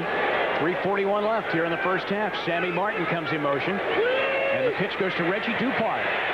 Dupart had trouble with his footing and will be lucky to get back to the line of scrimmage as Scott Case comes up from the corner to make the tackle, helped out by Tim Green. So it's 3rd down and long once again for that man. Take a look at it. Dupart in there. Good block by Pearman on the outside. However, that you got to be very happy if you're a Falcon fan looking at Green. He's keeping everything to the outside, forcing the running back to get to the sideline and not allowing him to turn the corner. That's a good defensive front, and Tim Green playing one of the best games I've seen by a defensive end or linebacker in this league this year. It's 3rd and 10. They've got extra blocking help in the backfield. Eric Sievers was back there with Flutie. He's throwing for Sammy Martin, who is open. And he hangs on to the ball at the 18-yard line. It was underthrown, but Martin hung in there and made a fine catch. This is enough to give a wide receiver a lot of things, not just gray hair, maybe a little baldness, and surely a lot of injury. I mean, this thing floats in the air in between the quarterback and the safety. It takes forever to come down. But Flutie, you got to say this for him, he is accurate, but take a look at the receiver. Sammy Martin takes a fistful from the defensive back coming over. I think that was Tim Gordon trying to get to it. 34-yard pass play for Sammy Martin. Coverage was by Charles Dimry. There he is on the Atlanta bench. The ball is inside the 20 at the 18. 1st and 10 Patriots. Stevens. They get to the corner. Case chases him out of bounds near the 15 as they had kind of like a hand battle there going out of bounds. Stevens trying to give him the stiff arm. So he might have gotten 3 on the play, making it 2nd down and 7 with 2:42 left to go here in the first half. Chicago's gone ahead of Houston now in a back-and-forth game, 14-10. The other games are still tied. Jimmy Cefalo almost just hit with a peanut shell here from the upper deck. You okay? I think it was a low-flying bird, as a matter of fact. That was close. Tampa Bay ahead of Detroit, 10-3. New England, Atlanta, 9-6. You're right, it was a bird. From the 15-yard line, 2nd down and 7. Cedric Jones in motion for New England. He dumps it over the middle. Jones has got a corner to the end zone. Touchdown, Patriots.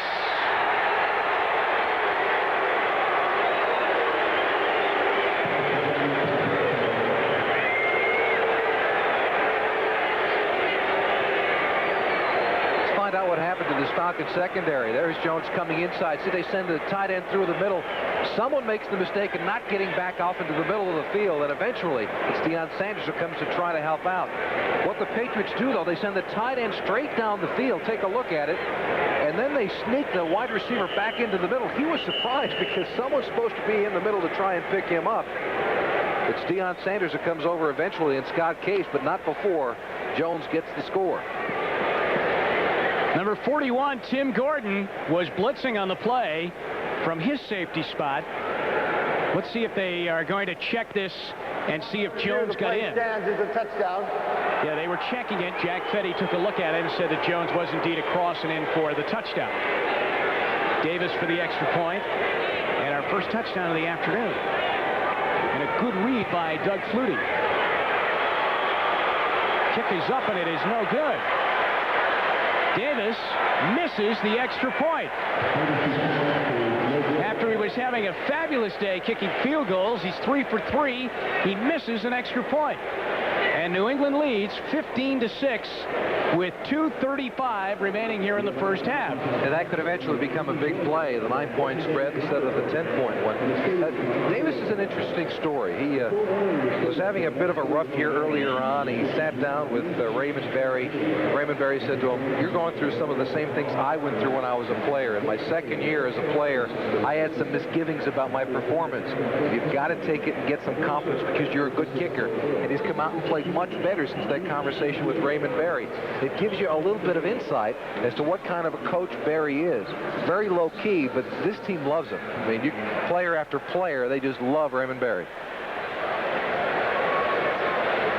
So we have just over 2 minutes left in our first half. At halftime, all the scores and highlights from Bob and O.J. back in New York. And a halftime feature, Gail Gardner interviews Steve Corson. It's 15-6 here in the first half. As Davis will kick it away from the Atlanta area. His mom is in attendance here today. His brother is an Atlanta policeman. Deion Sanders is back deep. Now, he had started out the game returning kickoffs, then went away from that and is now back. Short kickoff by Davis. Sanders takes it at his 10. Here he comes.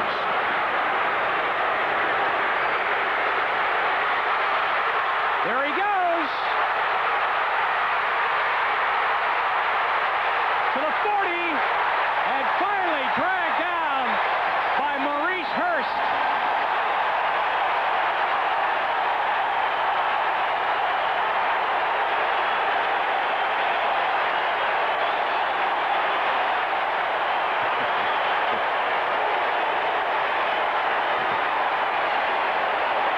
There are very few people in football who can get this accomplished. There's no hole here. I mean, the Falcon front people don't give him much to work with. This is all Deion Sanders. Not just his reading ability, but watch him outrun one of the defenders down the sideline. Right there. And then again to the sideline. Maurice Hurst trying to run him down, and eventually does, but it is the great speed of Deion Sanders that allows him to be the best kickoff return man in this league in a long time. 66-yard return by Sanders, and the love affair with the Atlanta fans is back on. Remember, they booed him earlier after he misjudged a punt. Gene Lang started outside and went inside 25 to the 24-yard line, tackled by Kenneth Sims. And Sims is getting up slowly.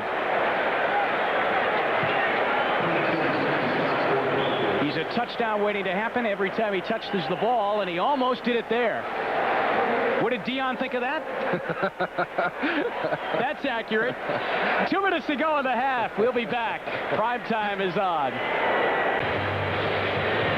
Deion Sanders is not only a very talented young man, a very confident one as well, as you probably know by now. A year ago, I was doing the Hula Bowl game, and he had a few interceptions, and we weren't exactly sure if he had 2 interceptions or 3 interceptions. So one of our production people said to him, "Deion, do you have 2 or 3 this afternoon?" He said, "Well, I've only got 2, but I'll go get you one." And with that, he ran onto the field and intercepted the next pass and came back off. Here's a guy who kind of like the Babe Ruth of the NFL, saying, "I'll go get you one right now," and he does it.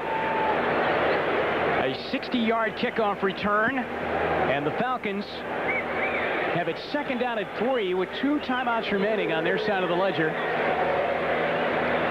Have the ball inside the New England 30-yard line, inside the 25-yard line at the 23. They trail by 9, 15-6. Split their tight end out wide now, Ron Heller. He's at the top of your screen, the second man in. Here's Miller.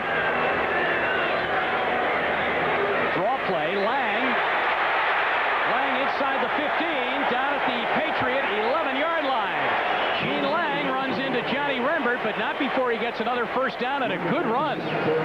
We mentioned the fact that they split Heller out to the right side. The reason they did that is to spread the Patriot defense. You see how wide the gaps are in between the linemen there? They spread the tight end out and run the ball back to the inside. It gives better blocking angles for the offensive linemen. Good call by the Falcons. So now they're up 1st and 10 at the 12-yard line. That's Floyd Dixon speeding off in motion. The pitch. Lang hits inside the 10. And Tim Goad, the nose tackle, along with Roland James, over to make the tackle for New England. 1:13 left, and another timeout is called for on the field by Atlanta. Raymond Berry checks it over on the sideline. He leads by 9, but that's being challenged. 1:13 left here in the half. 1 timeout remaining for the Falcons. They have the ball inside the New England 10 at the 6. So what do, Jimmy? Well, I think you throw it into the end zone twice. They've had trouble with their short running game. They do have another timeout remaining, and with 1:13, they have more than enough time to try and run the football. But with Chris Miller back there, I say you throw it into the end zone on 2 occasions. Rod Dowhauer, there on the right with the white hair, standing next to Marion Campbell. He's the offensive coordinator. The decision will be his, but if it's my druthers, I'd throw it into the end zone twice. From the 6-yard line, Gene Lang, the lone back in the backfield. 2nd down. They can get a first down at the Patriot 2. Miller to Heller, the tight end. He can't get in. Roland James got him by the collar and threw him out of bounds. They are close to a first down with 1:08 left in the half. And this works perfectly. They only use up 5 seconds of it, and I think he does get enough for the first down. It appears that he does. And nice play, Heller. You remember the formation they were in earlier when they ran it back to the inside? Same formation. This time they throw it out to the corner, having the Patriots worry about that inside running game, and it works for Chris Miller. They do pick up the first down. They bring in an extra tight end now, Gary Wilkins. He checks in along with Kenny Flowers. 1st and goal. Marion Campbell's team got into the end zone once, but it was brought back because of a penalty. 1st and goal from the New England 1. Up over the top. Touchdown! The rookie Keith Jones.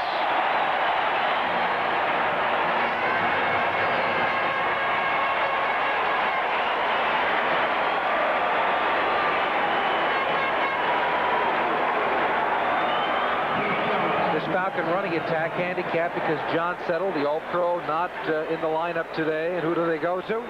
They go to Keith Jones, the rookie, diving over the top. Remember we said he finishes off every play going straight ahead? He pushes the pile back just a little bit, finds a crack, and gets into the end zone. That has been a very sour point with the Falcons. They've been unsuccessful when they get in there. And before, remember when they had 2nd and very short yardage, they elected to throw the football, get a penalty on it, don't come up with the touchdown. This time, Jones takes care of that. 15-12. McFadden will try and get them to within 2. And he does, and now that missed extra point by Davis does figure into the game. It's only a 2-point difference now at 15-13. Here's McFadden over to the sideline. Once again, Bob and O.J. waiting back in New York to give you all the scores and highlights.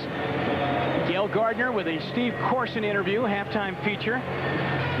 And right here in Atlanta's Fulton County Stadium, the New England Patriots have seen their lead cut down to 2 at 15-13. This whole drive was set up by an electrifying kickoff return by primetime Deion Sanders of 60 yards that gave them fabulous field position deep in New England territory. There's Sanders.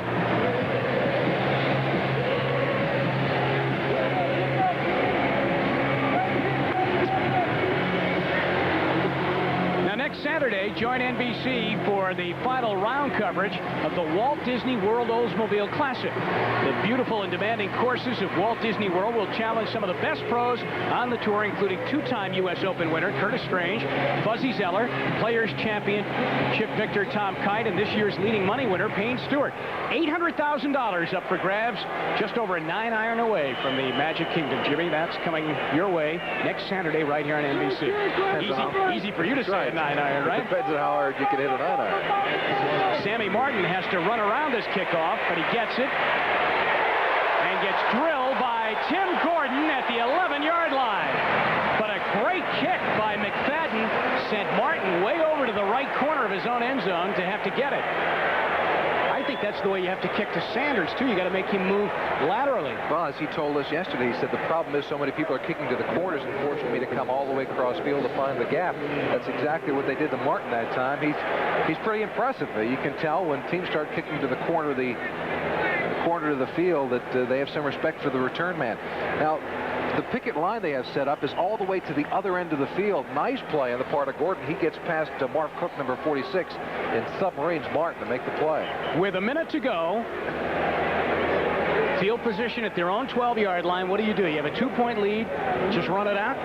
Under these circumstances, I'd say so. We've already talked about Raymond Berry, a more of a conservative offensive coach. I would think with the defense they have, they just try and run the football and be happy to go in at halftime with a 2-point lead. And they do run it this time. Perryman carries out over the 15-yard line. Tim Green tackles. 50 seconds left in the half. And the Patriots making no attempt right now to stop the clock either. Marion Campbell in his head coaching career has never had a winning team. They feel, and of course he wants to stay here because he feels like he's laid the groundwork here in Atlanta, and they are very close to becoming a winning team. He's got a long way to go this season with a 1-4 mark. Yeah, but they've brought some talent here the last 2 years. Their drafts have really pulled out some gems, and they have another 2 first-round draft picks coming up next year. It's the third time in the past 5 years that the Atlanta Falcons have had 2 number 1 draft choices. That kind of building will give you a winner real fast. Some confusion in the New England backfield as to the alignment, but Perryman runs out to the 20, out to the 21-yard line, and that will do it for the first half.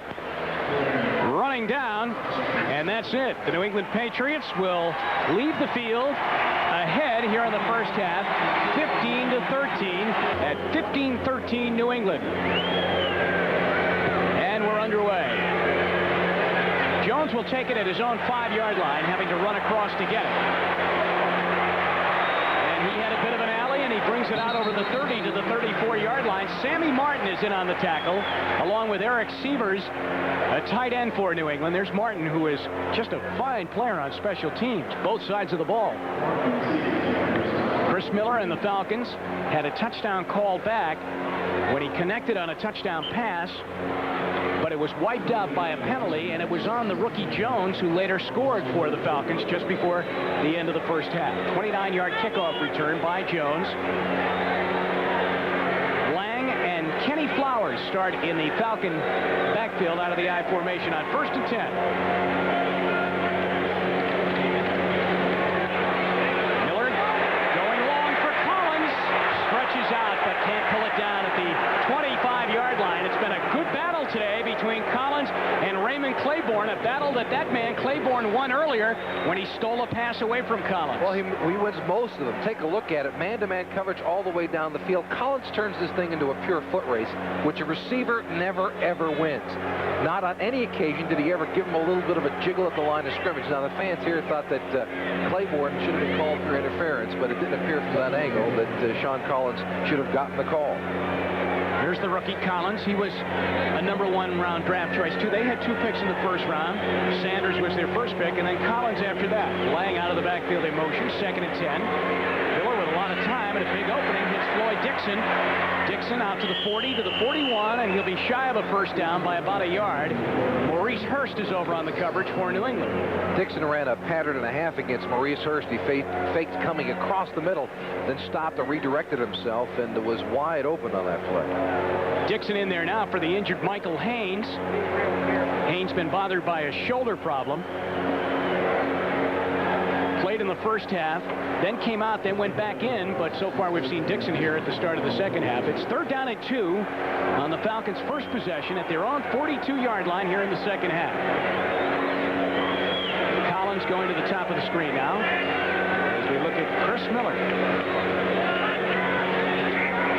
Falling down, handing the ball off, and that should cost them getting the first down. Gene Lang was lucky to really get the football from Miller, who was falling down, and we saw that happen to Flutie down at this end of the field, too. That might be because of the baseball field being sodded over down here. It's right on the cusp of where the field gets, and it seemed that he just fell. I don't know if he tripped over someone. You really couldn't tell from that angle. But this has been the problem with the Falcon offensive running attack from day one. Let's see if we can see who he trips over. Actually, yeah, it was from the left side. Radloff stepped on his foot, and that's what caused Miller to go down. Sammy Martin stands back deep as Millen, 2 quarterbacks, Millen and Miller, talk it over on the Falcon bench. And the punt away by Fullhead. Martin at his 13-yard line. Another nice run back. Boy, I've been very impressed with that guy, Sammy Martin, today. New England gets their first crack with the ball here in the second half, holding on to a 2-point lead, and we'll see what Flutie does when we return to Atlanta. How do you best harness the ball? Him today, he re-injured a knee last week against the Oilers and was questionable all week and has not played here today. Flutie first down, back on first down, scrambling a bit and airing it out deep, and that could be picked off by Gordon, and it is.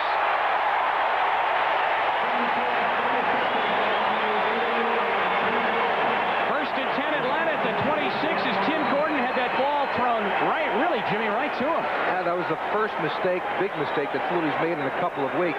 Last week he stayed away from the interception. He did it the week before. And here he throws it right in the middle of coverage. He comes out and sees a safety in the middle of the field besides Deion Sanders back there.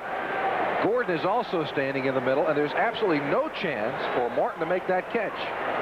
They have really gone after Deion Sanders, haven't they? They're trying to, but what a quarterback does is he comes out and looks to see if there's a safety in the middle of the field. Then he knows there's no man-to-man coverage. Flutie made the wrong read, and the interception is the result. Atlanta with a break now, gets the ball back down by 2. Flowers carries out to the 30-yard line, and he'll get 4 yards, and it will be 2nd down and 6. Reynolds is in on the tackle for the Patriots, and Tim Goad. Flowers in there for the injured John Settle. We've seen a lot of Keith Jones, too, but Flowers gets the carry there. 12.5 remaining here in the third quarter. Take a look at Goad, middle of your screen, number 72, doing a good job fighting off the block of number 78, Mike Kent, and getting it on the tackle. The backfield in motion, New England showing blitz. And Flowers gets the carry out to the 31-yard line. The Patriots were scissoring in from both sides of the line.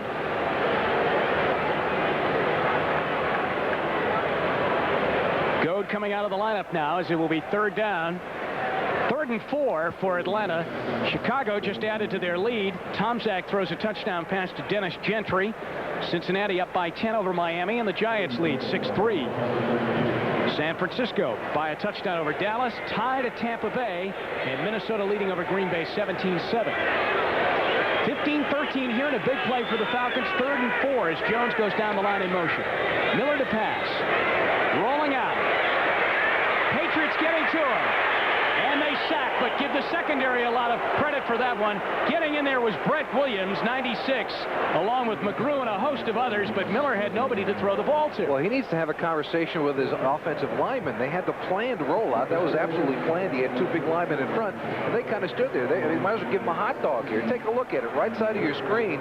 They got this thing blocked pretty well. And nobody touches any of the defensive linemen coming over to make the play. There are three offensive linemen standing around doing nothing. 3 sacks in the game for New England. They had a good sack game last week against Houston, too, so their pass rush has been improving. Fulhag will punt to that man, Sammy Martin, as the Flutie interception does not come back and haunt the Patriots. Martin will take it at his 32.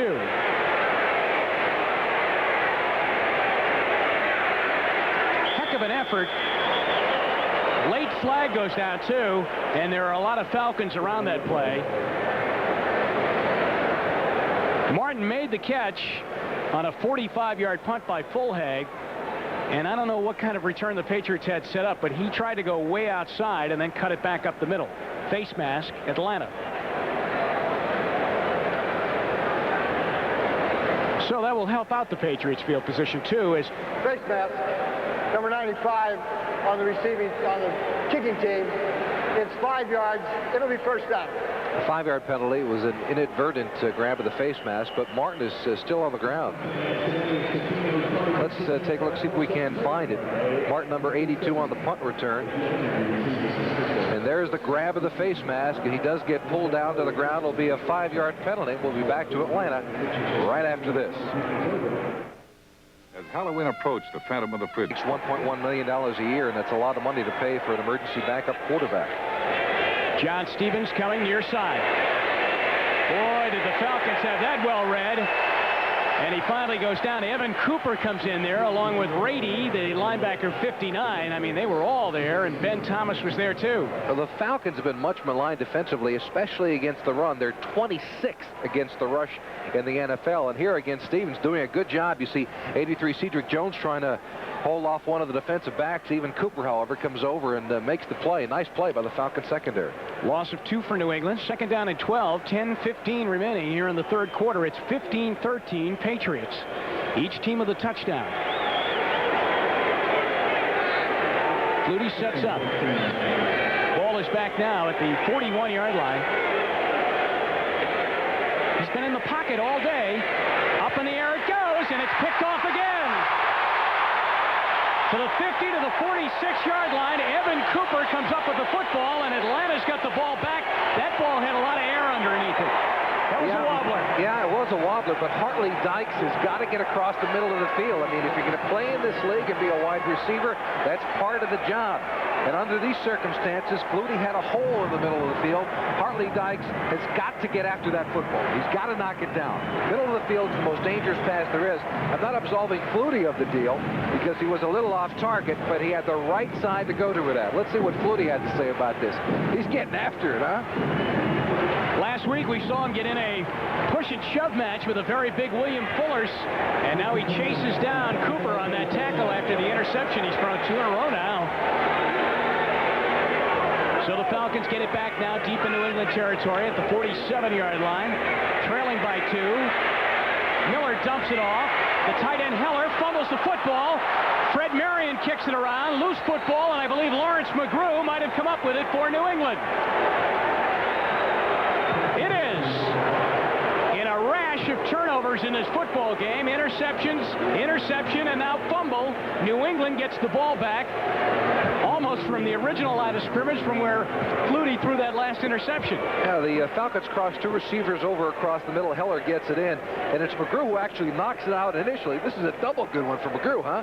Marion tries to pick it up and get for the score, but it is McGrew again who comes back and picks up the fumble. That's a double goal star for that young. So Lawrence McGrew up with the fumble on an all-around great play, as Jimmy said, gives Doug Flutie and the Patriots the ball back at their own 40-yard line. Lynn Dawson, the tight end, changes sides of the line of scrimmage now and is down at the bottom of your screen. He's 87, and that's Jones in motion.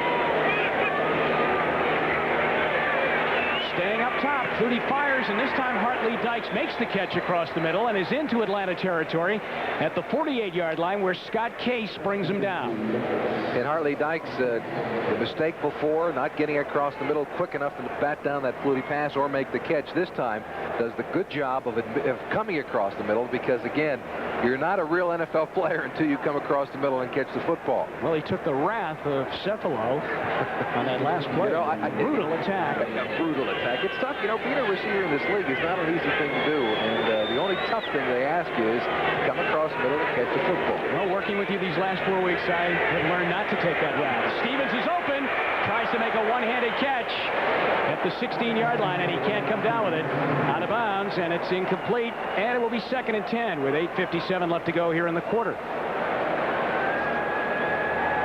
On the sideline, wondering what's gone wrong today, Chris Miller. Couldn't help that last play as Heller just coughed up the football. It's unusual that nobody's sitting around the quarterback. Usually everybody wants to get around the star because they know he's on camera. You know, let's say hello to mom. But an unusual side of Miller alone on the sidelines. You talk about baseball players. He was drafted in '83 by the Blue Jays and again in '85 by the Mariners. You get a lot of baseball players out of this field today.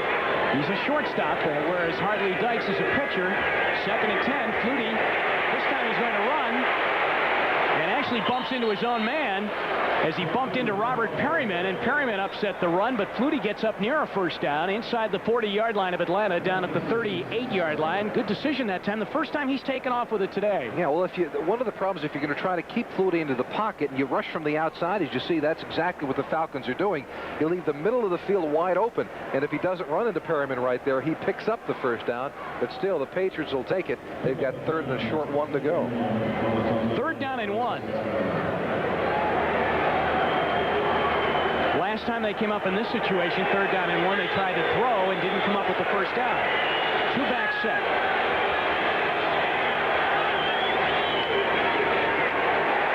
They're not going to get it. Although he keeps diving, and he might have gotten up near the stick. The Falcons thought the play was over, but Robert Perryman didn't, and he kept diving through to try and get the first down, and he got within inches, so close that Jim Tunney is calling in the sticks, and they will measure. What a great 3rd and 4th effort by Perryman, because the first 2 took him nowhere.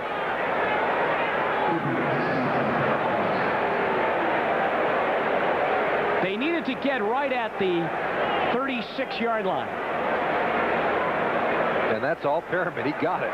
First down on a great run by Perryman. Hey, the Falcons can't play this any better. They really can't. It's only Perryman and his guts and his instinct that got this first down. Take a look at it. Running over the right side, that group of offensive linemen, Paul Fairchild, he stood up. And, you know, he's getting pushed back by Rady, number 59 in the middle, but it's Perryman who sneaks away and gets enough for the first down. Gutsy first down by Robert Perryman, and the ball is at the 36-yard line of Atlanta. First down, New England. This is all set up on a Lawrence McGrew fumble recovery. Reggie Dupont. They just can't run to the outside today, as getting in there was Jesse Tuggle. He's only 5'11". He's out of Valdosta State here in Georgia. The only way he made the team, he was undrafted, made it as a free agent. Marion Campbell got a telephone call from one of his coaches down at Valdosta State and said, you really should take a look at this guy. He came into camp. They saw the size of him. It's not all that big, but he has made it with plays like that. At 5'11", 225, he better be awfully quick, and he had to be to run down Dupont that time. Loss of 2 makes it 2nd and 12. Marion Campbell hoping that his defense can hold here as they trail by 2 points in the game, 15-13, and Flutie's back. A fake going for Cedric Jones. Double coverage, picked off by Atlanta. Let's see who got it. It's Evan Cooper again. 3 interceptions for Flutie, and Cooper has 2 of them. Well, for the second time, Flutie misread the defense. See Cooper in the middle of the field, number 20. It's not a man-to-man coverage. Sanders is on the outside, but it's Cooper you've got to worry about. The underthrow this time gets Flutie in trouble, and the 3rd interception of the game. The Falcons will take over 1st and 10 at their 20. 15-13 here in Atlanta. As we have hit turnoveritis here in the second half. Fumble fumbles and interceptions. Miller connects with Floyd Dixon. Dixon out over the 30 to the 31-yard line. Should be good for an Atlanta first down, and it is. 11-yard pass play, coverage by Maurice Hurst. Shows you the strength of Miller's arm. Coming into today's contest, he had 65% completion rate. You see the tight end going to the right. That's Heller, and that opens up the gap for the receiver coming back to the football. Nice throw on the part of Miller, and a good catch by Floyd Dixon. Dixon and Collins are the wide receivers. They stay in there. Keith Jones comes down, and he's in a slot at the bottom of your screen out of the backfield. They give it to Kenny Flowers, and Flowers goes off the left side as Atlanta runs the ball out near their own 35-yard line. Brent Williams in on the tackle for New England. This is a team, the Falcons, that have had problems with their offensive line due to a lot of injuries. Now Stan Clayton, their starting left guard, has a sprained ankle. He's out. Wayne Radloff, number 55, the former guy from the USFL, is taking his place. Clayton went down injured on the touchdown scored by Jones. Jones ran up the back of him. Clayton gave him the block that got him into the end zone, but paid the price with a sprained ankle. Second down at 6. Ball is near the 35-yard line. Miller fires into a big crowd, but he fires a strike to the 45-yard line. Look at all those Patriots, and then pick out Sean Collins, and he's the lone Falcon, but he's the important one. He's got the ball, and the Atlanta Falcons have another first down. The reason for all of that bunch of people in the middle, take a look at Heller, number 80. He's right next to Collins. That's a mistake by one of those two receivers. That's the reason why all three Patriots defenders were right in the area. Somebody made a mistake. It's either Heller or it's Collins. It's a 10-yard pickup, and a first down for the Falcons as they move out to their own 45-yard line. Flowers, the lone back now, standing behind Chris Miller. 4:42 left to go here in the third quarter from Atlanta's Fulton County Stadium. A little delay to Flowers, and he stopped immediately out of the 46-yard line. He'll get about 1 yard, and that's it, as New England was right there in the presence of Ed Reynolds, and Roland James up to make the stop too. James makes a lot of tackles. We mentioned he had 12 last week, and he's been around the ball all day today, too. Well, he was nominated for the defensive player in the AFC, but take a look at Goat on the inside. Fralick takes him down. That's a takedown. That's Saturday Night Wrestling. That's what that should be. Goat taking it on the chin from Bill Fralick, number 79. 4 minutes to go, third quarter, second down 9. Atlanta in a passing situation, and back goes Miller. Patriots coming in a long, long pass down the sideline. Incomplete. And up arguing on the play is Sean Collins. Good coverage down there by Maurice Hurst. It's always good when you don't get the flag, but the two rookies there. There's Hurst, the rookie out of Southern, went up against Collins. Well, Sean Collins has to learn, as he did on the previous play when he was going up against Raymond Claiborne, you can't turn this thing into a foot race. Most defensive backs are faster than wide receivers. You got to give a little wiggle at the line of scrimmage, pretend like you're going to the out pattern, and then get back up the field. Miller can't be blamed for it. He threw it in a spot that it's either going to be caught by his receiver or by no one. Four-man defensive front for New England. Jeter checks into the lineup now. Lawrence McGrew becomes a down lineman. Jeter from the outside, and Sims, they get there late. There's a deflected ball up there. And on a real ping-pong play, Collins almost ended up with it. Jim Bowman almost had the interception for New England. And the ball was bouncing around, and Collins was diving to the ground, and he almost came up with it himself.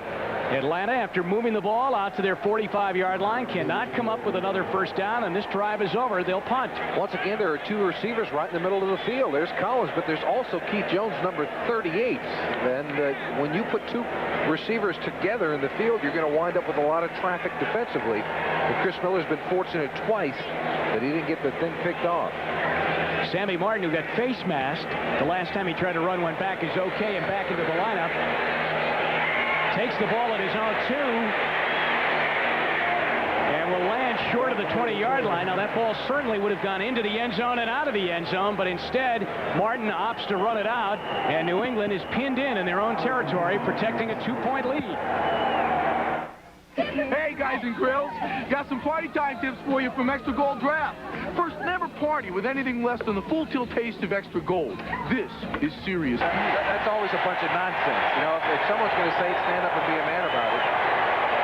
On first down, Perryman gets the carry. short yardage as Atlanta is trying to get fired up. And that article in the Boston newspaper really did affect this team. Flutie was upset by it. Grogan was upset by it.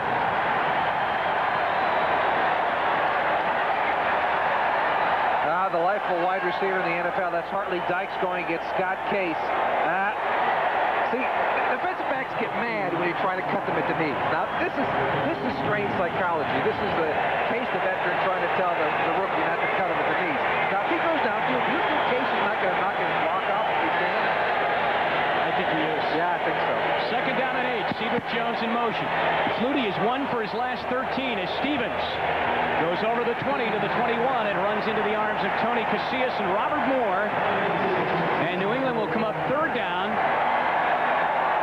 and long yardage with 2:35 remaining here in the third quarter. The Patriots have not been able to move the football here in the second half.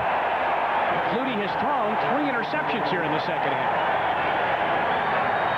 Casillas now on the defensive front for the Falcons, along with Tony Bowick there, number 70. Grogan on the sideline, signaling out the play to Flutie. Raymond Berry pacing in the background. It's 3rd and 5 from the New England 21-yard line with 2 minutes to go here in the third quarter, and the Pats nursing a 2-point lead. Stevens. And for the first time today, John has running room and a New England first down out to the 31-yard line as the right side of that Patriot offensive line was going with him. They pulled everybody on that play, and Stevens getting some nice blocking by Sean Farrell and Mike Babb in front. Do a good job of setting it up. And again, he's that tough kind of guy that's going to get it done for you. Here it is coming across. That's Farrell of a 62, just kind of getting in somebody's way, but enough for Stevens to get the first down. We have a Falcon injured down on the field as we look at the Stevens run again. This has been missing today from the New England attack. John Stevens, when we talked to him last night, first of all, he didn't want to hear anything about a sore ankle. Wasn't it? He just kept saying, totally healthy, totally healthy. And he thought he would be very busy today, and really he hasn't been. Evan Cooper is down injured on that last play and still down on the ground. Tells you a little bit about the mentality. You know, we said, John, are you all right? He said, totally fine, completely. Not even wanting to admit the possibility of a slight injury might exist. Warren Moon has thrown a touchdown pass, and Houston trying to stay away from losing 2 in a row and going 2 and 4 if they lose that game. They're within 2. Cincinnati holding on at home. The Giants have moved ahead of Washington 13-10. San Francisco back on top of Dallas now, 21-14. Tampa Bay by a field goal over Detroit, and Minnesota. 2 Tommy Kramer touchdown passes have opened that game up now over Green Bay, 26-7. 15-13, New England over Atlanta. The Patriots just got a big first down for themselves on the run by John Stevens, and it's first down. Out over their own 30 at the 32. Perryman this time. Hit hard. Tony Casillas is in there. First man on the scene. The all-pro out of Oklahoma, Casillas. And Hartley Dykes is starting to get into it with Case, and now this is becoming an everyday occurrence or an every play occurrence. Well, you know what? They're trying to intimidate him because he didn't come over the middle a little tough the last time. Remember we talked about that because a week ago he had the same problem. Defensive backs will pick you out if you're not willing to go across the middle and intimidate them, and that's exactly what's going on downfield. Now you're speaking about the time that you lambasted him earlier in the game. For not coming tough across the middle. Yeah. Dykes cannot allow Case to intimidate him, and he's got to go after him and do it quickly. Second down and 9. Perryman picked up 1 tough yard. Stevens changes directions on the play, dives over the 35 onto the 37-yard line. Albert Shelley is there along with John Rady. It was the same play they tried just a little bit earlier, getting the first down with Stevens, but they had good penetration, the Falcons did, and that forced Stevens to take a different angle. Third quarter is probably going to run out before they get this one off. There's Lawrence McGrew over on the Patriots sideline. He's come up with a fumble recovery today and has played well, as has their defense, as 3 quarters are in the book here in Atlanta. There's the gun at the end of 3 quarters of play. The New England Patriots holding on to a 15-13 lead over the Falcons. We used to have a chair in my... Those were the numbers in the third quarter. 3rd and 5 out of the shotgun. Flutie has it batted down. guess who did it? Malcolm Taylor. The third time today, Taylor has come in on a third down situation and batted back a Flutie pass. 9 inches is what separates Malcolm Taylor from the size of Doug Flutie. Taylor is 6'6", Flutie is 5'9", and again, the offensive linemen have got to get into the legs of Malcolm Taylor to force him to get his hands down. That way, Flutie will have a clear shot of throwing the football downfield. And while Flutie points out what went wrong there on that play, Deion Sanders waits and is trying to get the crowd going, and they are going in formation. Jeff Feagles has the pressure on him now of trying to make Sanders run after this ball. Hit it, but he hangs it over on the side of the field, and so at least Sanders will not get it, and then ends up with a pretty decent roll inside the 30-yard line at the 28. So Sanders, all the waving, got him nothing on that play because he couldn't get the football. And Feagles goes over to the sideline. Bad punt at all. Defensive punt to be sure. Second half of the doubleheader coming up. The Colts and Denver from Mile High Stadium in Denver. John Elway against Eric Dickerson. The second half of our doubleheader here on NBC today. The Colts with an impressive pounding over the Bills last week. And Denver's 4-1 in the AFC West. Atlanta down by 2, 15-13. Jim Donovan and Jimmy Cefalo with you from Fulton County Stadium.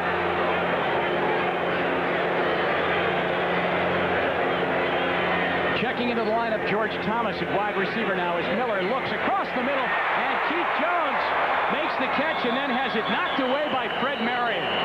Marion in with the hit at that safety spot out of Miami, comes in and knocks down Jones after he made the catch. And a good throw by Miller. He threads the 2 defensive players. Look at it, right down the seam of the defense. And you know, you got to give all the credit to both Jones and Marion. They go tough after the football together, but up in the air like that for a receiver, tough catch to come away with. Second down and 10, putting themselves in a passing situation again. The ball is at their own 29-yard line. That's George Thomas down the line. The motion. Flags go down on this play.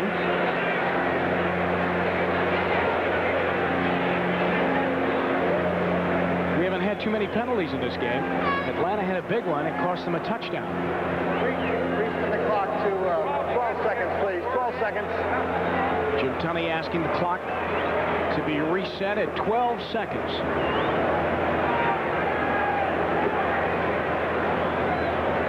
So we're at 30. There it is.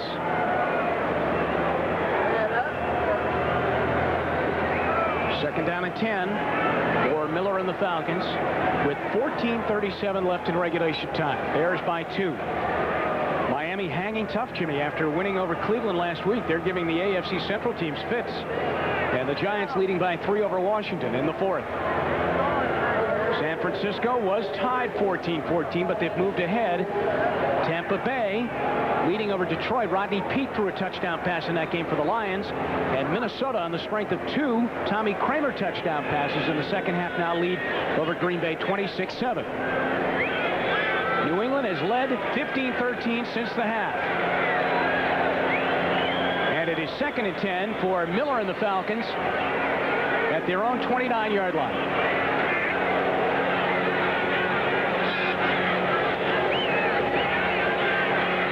Time, but he runs into the waiting arms of Brent Williams. So the decision to run came a little bit late, and 96 Williams was right there and ends up with an easy sack. Well, the credit there has to go to the secondary of the Patriots. This is what's known as a coverage sack. Miller wanted to throw it downfield, but no one open, and he's got more time than he'd ever want. So you credit this sack really to the secondary, a secondary of the Patriots that's been much maligned. They're very young back there, but they're learning how to play. Take a look at all the time in the world he has until finally he's got to tuck it away. That's Brent Williams, number 96, who comes over with the sack. Not a bad day. 4 sacks today. Setting up a 3rd and 11. Miller fires across the middle, intended for Jones, incomplete. The ball was delivered low with Rodney Rice on the coverage for New England, and a very ineffective series for Marion Campbell's offense. And Fulhag flag will come in and punt away to Sammy Martin. So neither team is able to generate anything here in the second half. There have been no prolonged drives.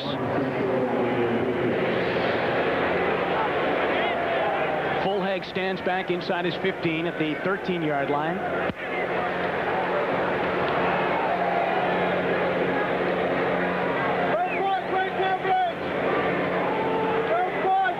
And rides it out. Sammy Martin, a good punt. Over his shoulder and out of bounds at the 6-yard line. Great punt by Scott Fullhag. And we'll be right back after these messages from your local station. The punting matchup has been a good one today. Flutie really hearing it now from the Falcon fans. Hartley Dykes has it and skips away nicely out to the 16-yard line. And does a good job of it, not only going up and catching the football in front of the defensive back, but being tough and scrambling and getting a couple of more yards. He's going against Case. Remember, Case was taunting him a little bit earlier, and he doesn't put up with it. Makes the catch, the tough catch, and gets the tough couple of yards. Dykes getting a lot of playing time now here in the second half, and really through the bulk of the afternoon. Stanley Morgan went out early in the game with a right hamstring pull and has not been back and won't be. Second down and 1 on a 9-yard pass play.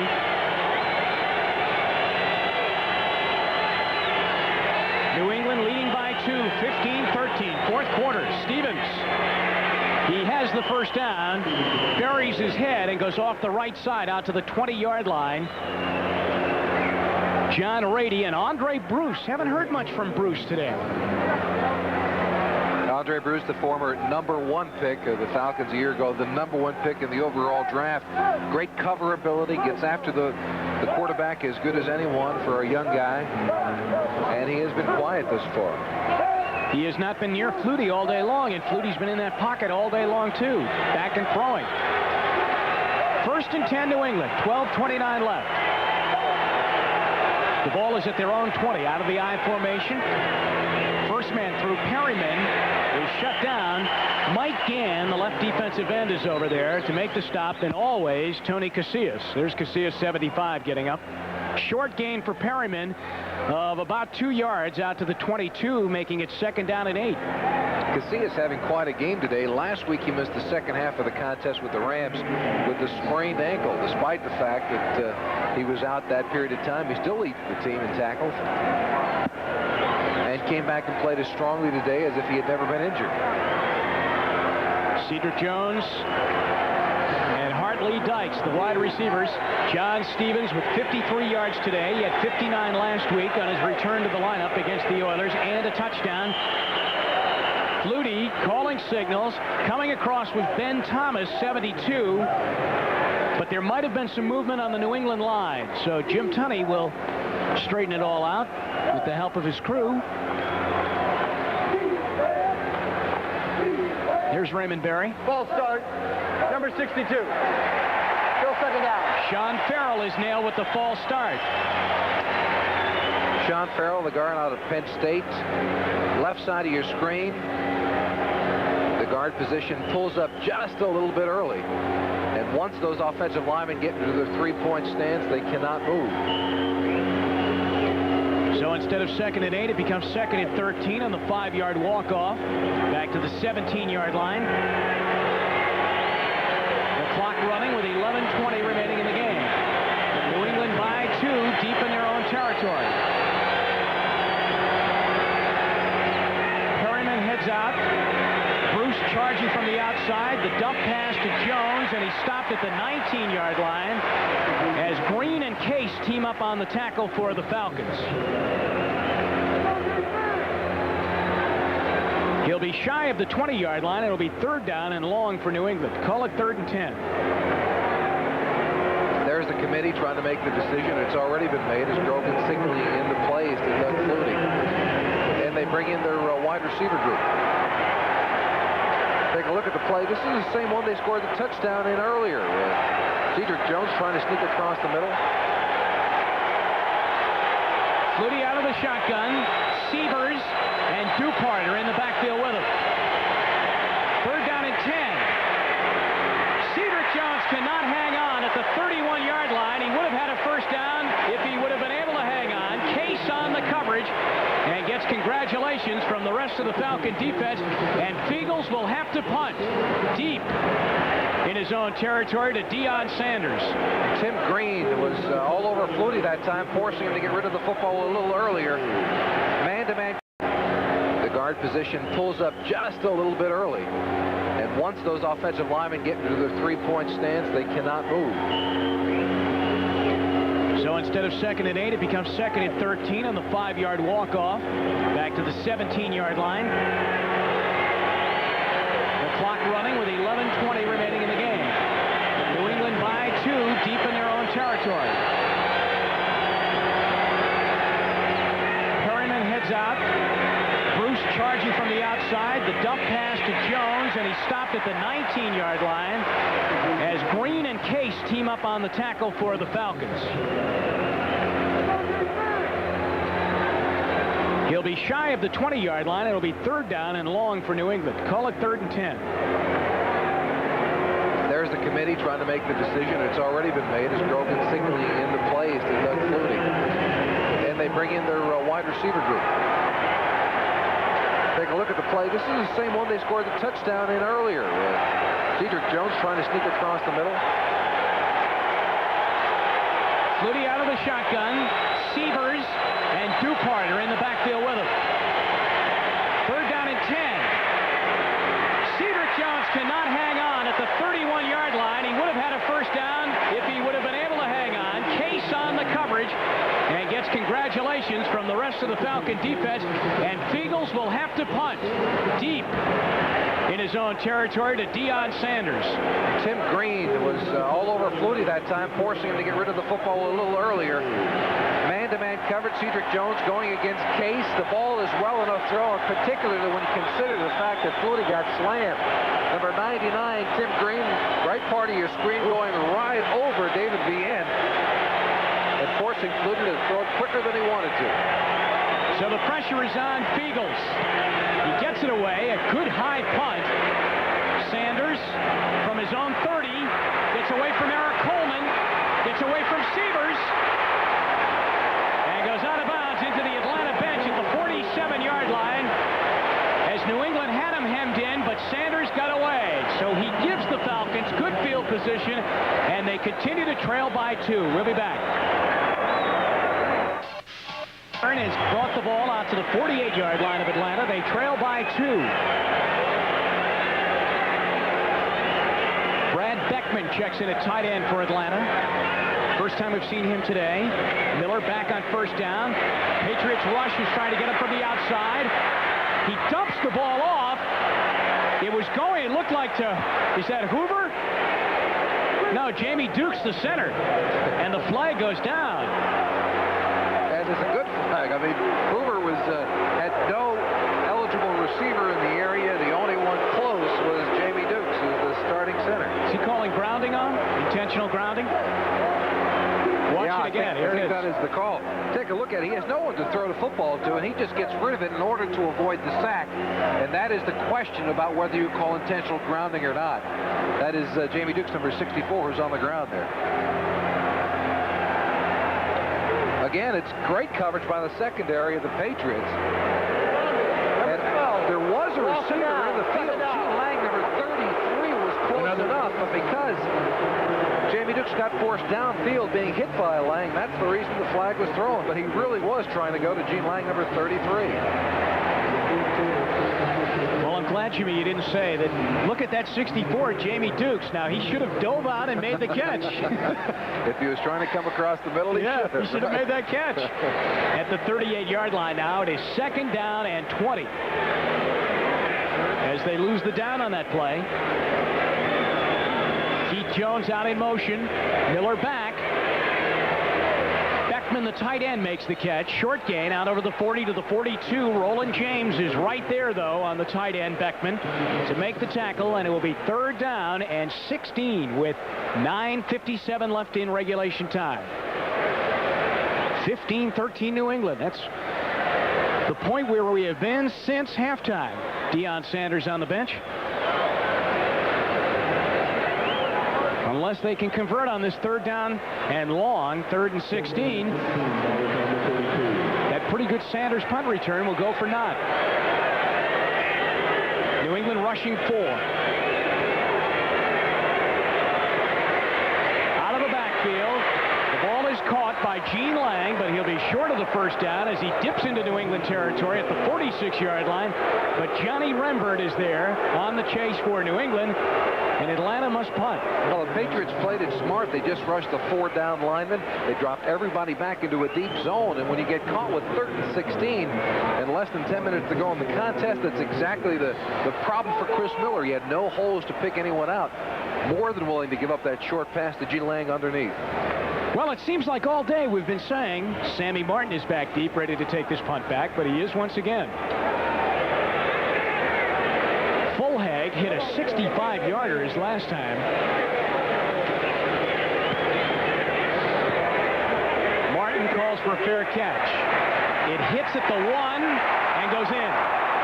New England gets a break. It will come out to the 20-yard line. George Thomas was down there on the coverage as Fulhag tried to pin the Patriots in, but it's a touchback. New England ball when we come back. The Colts and Broncos getting ready to get it revved up out at Mile High Stadium. The second half of your NBC NFL football doubleheader today. 1st and 10, Doug Flutie and the Patriots from their own 20. Flutie fires out of the backfield. 4-yard pickup to Robert Perryman. Tackled by Rady and Jesse Tuggle. The 2 inside linebackers team up on Perryman. It will be 2nd down and 6. Well, the Bears lead by 9 over Houston. Miami has tied it up on a Stoyanovich field goal with, the last time we checked, about 4.5 minutes remaining in regulation time. The Giants trying to hold off Washington 20-17. San Francisco has opened it up on Dallas. Dallas looks to be going 0-6 now. Tampa Bay leading, and Minnesota on their way to a win. 15-13, New England hanging on here in Atlanta. 2nd and 5, they call it. Stevens gets a 1st down over the 30-yard line. Bruce Armstrong, the right tackle, was the lead blocker in front of Stevens. A good-looking play for New England. Yeah, it really was. You would expect them to try to run the football as much as possible, eat as much of the 8-minute clock up as they possibly can. They pull everybody from the right side here. Bruce Armstrong, number 78, he makes the key block coming around. Good block on a Rady, number 59, and Stevens gets the rest done. Ball out at the 34-yard line at a 1st down for New England, and the clock running. 7:35 remaining in the game. Perryman and Stevens in the backfield. Hartley Dykes and Cedric Jones, the wide receivers. Right back again. They set up a little screen pass. Stevens doesn't have any blocking in front of it, and he'll go down. Robert Moore up to make the tackle for the Falcons. 1 of 5 that were around John Stevens. Well, Stevens had 3 or 4 of his offensive linemen in front of him, but they didn't get anything done. Take a look at it. They set up very quickly, that offensive line in front, then they all move in unison to the left. They have something going, but another great play by Tim Green. He was the one that really forced that one back inside. And a nice play also by Robert Moore, number 34, to pin Stevens into the sideline. A loss of 3 makes it 2nd down and 13 now. 6:48 left. Stevens over to the New England sideline. As the Patriots bring in the extra wide receiver now, Sammy Martin. New England really only has 3 healthy wide receivers, with Morgan going out and Fryer not playing today with a sore knee. So on 2nd and 13, Flutie gets it knocked down, and I believe it's Malcolm Taylor again. The 4th deflected pass by Malcolm Taylor today. And if they keep NFL records, it's got to be right up there. I've never heard of one single defensive lineman knocking as many passes down against a quarterback. You got to talk about the size of Flutie, 5'9 3/4. Taking a look at it, right side of your screen. Again, they don't get the arms down to Malcolm Taylor, and he's easy enough to knock it down. The sad part about it for the Patriots, Eric Sievers, number 85, was open on the right side. Flutie, over the years, has said, I can always see my receivers downfield. The problem is sometimes the receivers can't see him looking back into the backfield. 3rd and 13. Sacked by Andre Bruce. There he is. He said, or we said, he hadn't been appearing all day. And presto, so. What do you think about that dance? I think it needs some work. Yeah, I do too. He better appear a little bit more. Mark Gastineau, he's not, but I tell you, getting after the quarterback, he does a nice job. Look at the top part of your screen, actually. On the right, Bruce beating the tackle to the inside right away. And he's beaten David Vienne. Vienne has been, there's the sack dance. David Vienne was replacing Danny Villa today because Villa had an arm injury. And thus far, Vienne has not been up to the task. So once again, New England plays with dynamite as Sanders waits. There's the dynamite. End over end punch, short. Sanders, 45. Good coverage by New England. As the Patriots get down there, Perryman, I believe, was the player down there. Mike Morris, who has been brought in to snap for New England, their long snapper, was also down there, too. He was brought over from Kansas City after he was released by the Chiefs this week. From the New England 49, Miller steps up. Gene Lang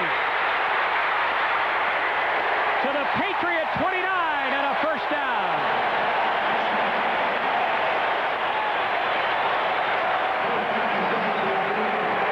This is a great job by Lang and by Miller. Lang was trying to help out in the backfield with a block. Nobody open down the sideline. Lang breaks free. And while all of the Patriots secondary has moved deep, he's the one who sneaks in for a 20-yard gain. I'm sorry, Jim, we talked about in the opening, Miller has got that improvisation going just as good as Doug Flutie does. First and 10 from the 29-yard line of the Patriots with 5 minutes to go. Good play by New England as they nail Lang in the backfield. First man through was Tim Goad, the nose tackle. Lang got out of that tackle a bit, although Goad remained holding on, and the rest of the Patriots finished him off as we are under 5 minutes. It's a loss of 2 back to the 31. Goad, number 72, working against Jamie Dukes, beats him right at the line of scrimmage, and that's what fouled it up. Rembert, number 52, also in on the tackle. The fans here at Fulton County Stadium seem a little unsettled. They want Miller to throw the football again. But right now they are within field goal range. And what Marion Campbell is trying to do is just give his team an opportunity to win the football game. They'll have to go to the air here, but you can bet it'll be short passes and passes that are conservative in nature. Second and 12. Miller setting up. Incomplete. He had a lot of time. He did not want Floyd Dixon. It looked like he wanted Collins down the far sideline, but he opted to go then underneath, and Dixon could not hang on to a bullet with Vincent Brown chasing on the play for the Patriots. So it is third down and 12 with 4:17 left. All right, take a look at it again. Great coverage by the Patriots secondary. You're right, he was looking down the left sideline first, but had to come off and go to the receiver underneath, and it should have been caught, setting up a little bit easier third down situation for the Falcons. New England has 4 sacks today. Let's see if they come hard after Miller this time on third down and 12. That's Collins in motion. Flag is down. Miller ad-libbing now with Sims chasing him. Slides down inside the 25 rather, at the 23-yard line. But remember, there's a penalty down. Rembert, the New England linebacker, points that it's against Atlanta, and it is offside against the Falcons. Now, if you're New England, do you take the penalty here, push them back? I think you do. Under these circumstances, that would be about a 40-yard field goal. Offense, number 89, lined up in the neutral zone, was offside at the snap. 5 yards, still third down. George Thomas lined up offside. It's tough to do for a receiver because you're looking in at the football. You know, it's kind of tough to do, George. But here in this situation, they take the penalty. And there really is no choice because it was a dead ball fall. He lined up inside of the neutral zone to begin the snap. But if that had not been the case, they would have taken the penalty anyway because you push them back and out of field goal range. The key here is to stop him on this third down situation. It's third and 17.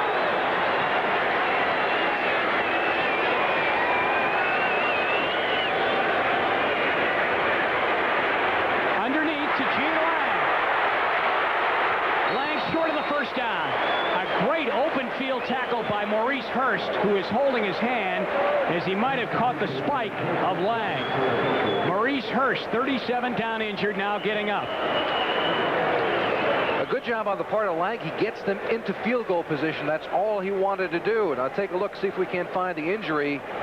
Yeah, he gets kicked, actually, as he tries to make the tackle, but he does do a good job at keeping Lang away from the first down. But this will set up a potential game-winning field goal by the Falcons. Because he's trying to stay away from the line of scrimmage. The spot will come at about the 30-yard line, making it close to a 40-yard field goal. He's 2 for 2 on the day.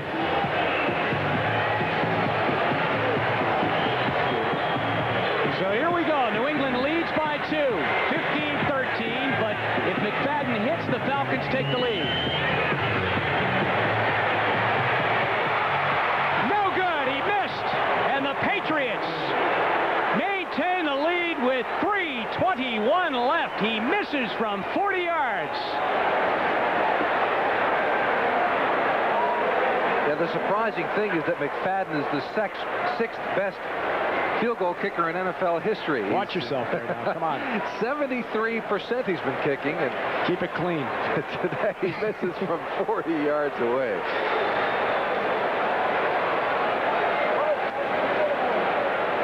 So Flutie to the huddle.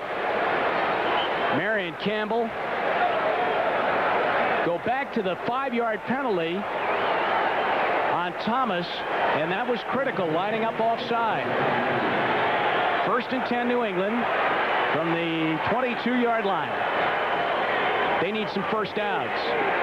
So they run that play with Armstrong out in front of Stevens. Stevens was heading out of bounds, then realized he was heading out of bounds, and quick put the brakes on and tried to stay in. Now, did he? No, he got out of bounds. That was the problem. You're absolutely right. That's like giving the Falcons another timeout. They have 3 remaining, 3:15 left in this game, and there's plenty of time. Take a look at it. He gets right to the sideline and realizes he wants to just try to preserve as much time as he can by staying in bounds, and left foot gets out of there, and too late, John. We have an injured Patriot offensive lineman anyway, and I believe back to Stevens, this time to the far side, over the 25 to the 26-yard line. Maybe they'll give him the 27. They will. Every yard counts right now as they try and get that big first down here to keep the clock going. 3 minutes now under that as we go around the league again on Sunday, number 6. He's going to put it up. Or is he? He didn't get the first down. Mike Gann got him from behind as Flutie tried to high-step his way out of the pocket. And he goes down at the 29-yard line with 2:15 left. And now another timeout has been called, this one by Atlanta. That's a good idea by Atlanta, because now they use the 2-minute warning as yet another timeout for him. This looked as if it might have been a quarterback draw. Flutie taking 2 steps back and then trying to get right up the gut. Not enough for the first down, however. But the timeout by the Falcons, the reason? Now they'll get the football back.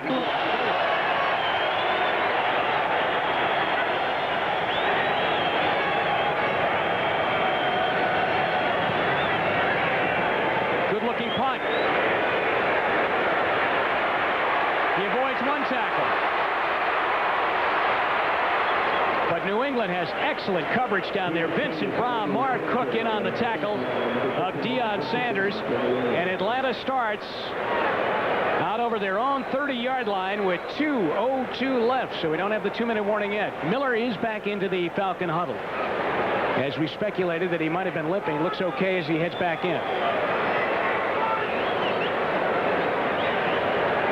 All right, they're actually inside their 30 at their 29. 1st and 10, down by 2.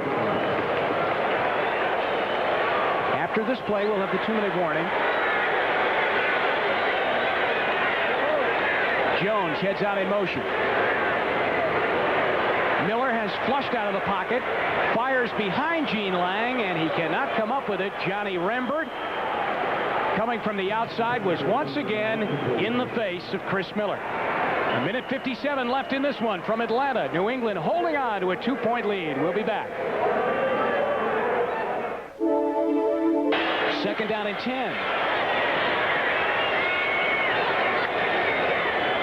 Big rush by the Patriots, and Johnny Rembert is right on the back of Gene Lang.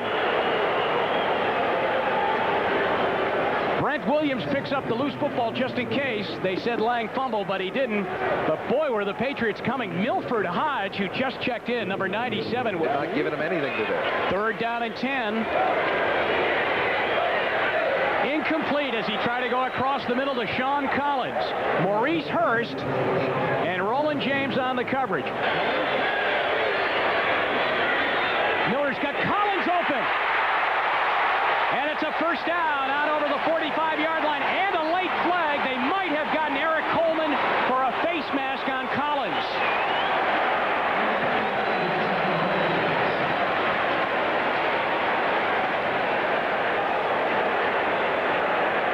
See what he was making, and that's what the call is going to be. You see Jim Tunney grabbing on as if it's a face mask call. Grabbing the helmet 5 yards, adding to the end of the run. 5 yards, 1st down. And there's a zone. No huddle from the 20. This time it goes to Jones, and he goes out of bounds as he is brought down by Eric Coleman at the New England 16. There's McFadden. He missed earlier. But the Patriots couldn't run enough time off the clock with their offense. Miller and his team got a chance to come back out onto the field. Connected on a key 4th down play. And now they are trying to get the ball into position for McFadden to get a 2nd crack. Flutie and Berry can only hope that either McFadden would miss where their defense can come up with a turnover, because it doesn't look like they would get the ball back with a lot of time left. There's 59 seconds left. Lang up the middle. Lang to the 10. And up near an Atlanta 1st down. Seconds. As we show you at the 10-yard line, 1st down. Jones inside the 10, down at the 8-yard line.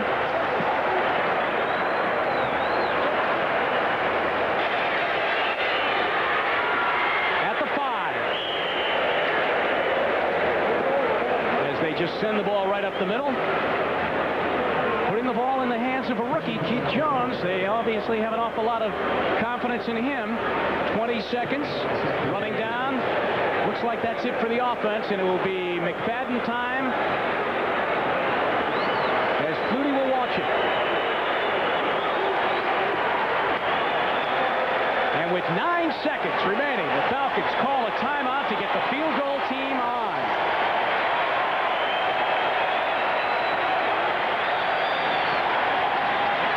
Grass here in Atlanta, not on the newly laid sod. So here it is.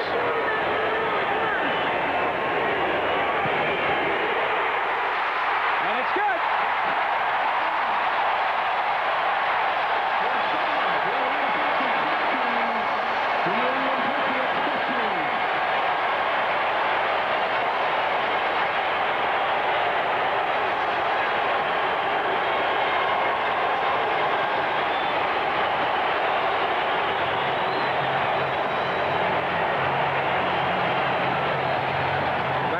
On the sideline,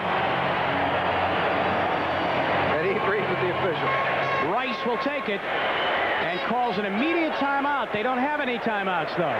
But he goes down on the ground at the 17-yard line. What he did was declare himself down, which is perfectly legal in the NFL. Right. He didn't have a timeout remaining, but you don't have to be touched. You can grab the football and say, "I'm down, ref," and they'll give it to you. Pretty smart play right there by Rodney Rice to do that. Well, you wonder if the opportunity to try and throw the football up in the air and get a Hail Mary is any greater than it is. Out of the shotgun. Down by 1. Andre Bruce got him, and that's the ball game. The Falcons sack Doug Flutie on the final play of the game. Andre Bruce got Flutie, and the Falcons get the Patriots in the final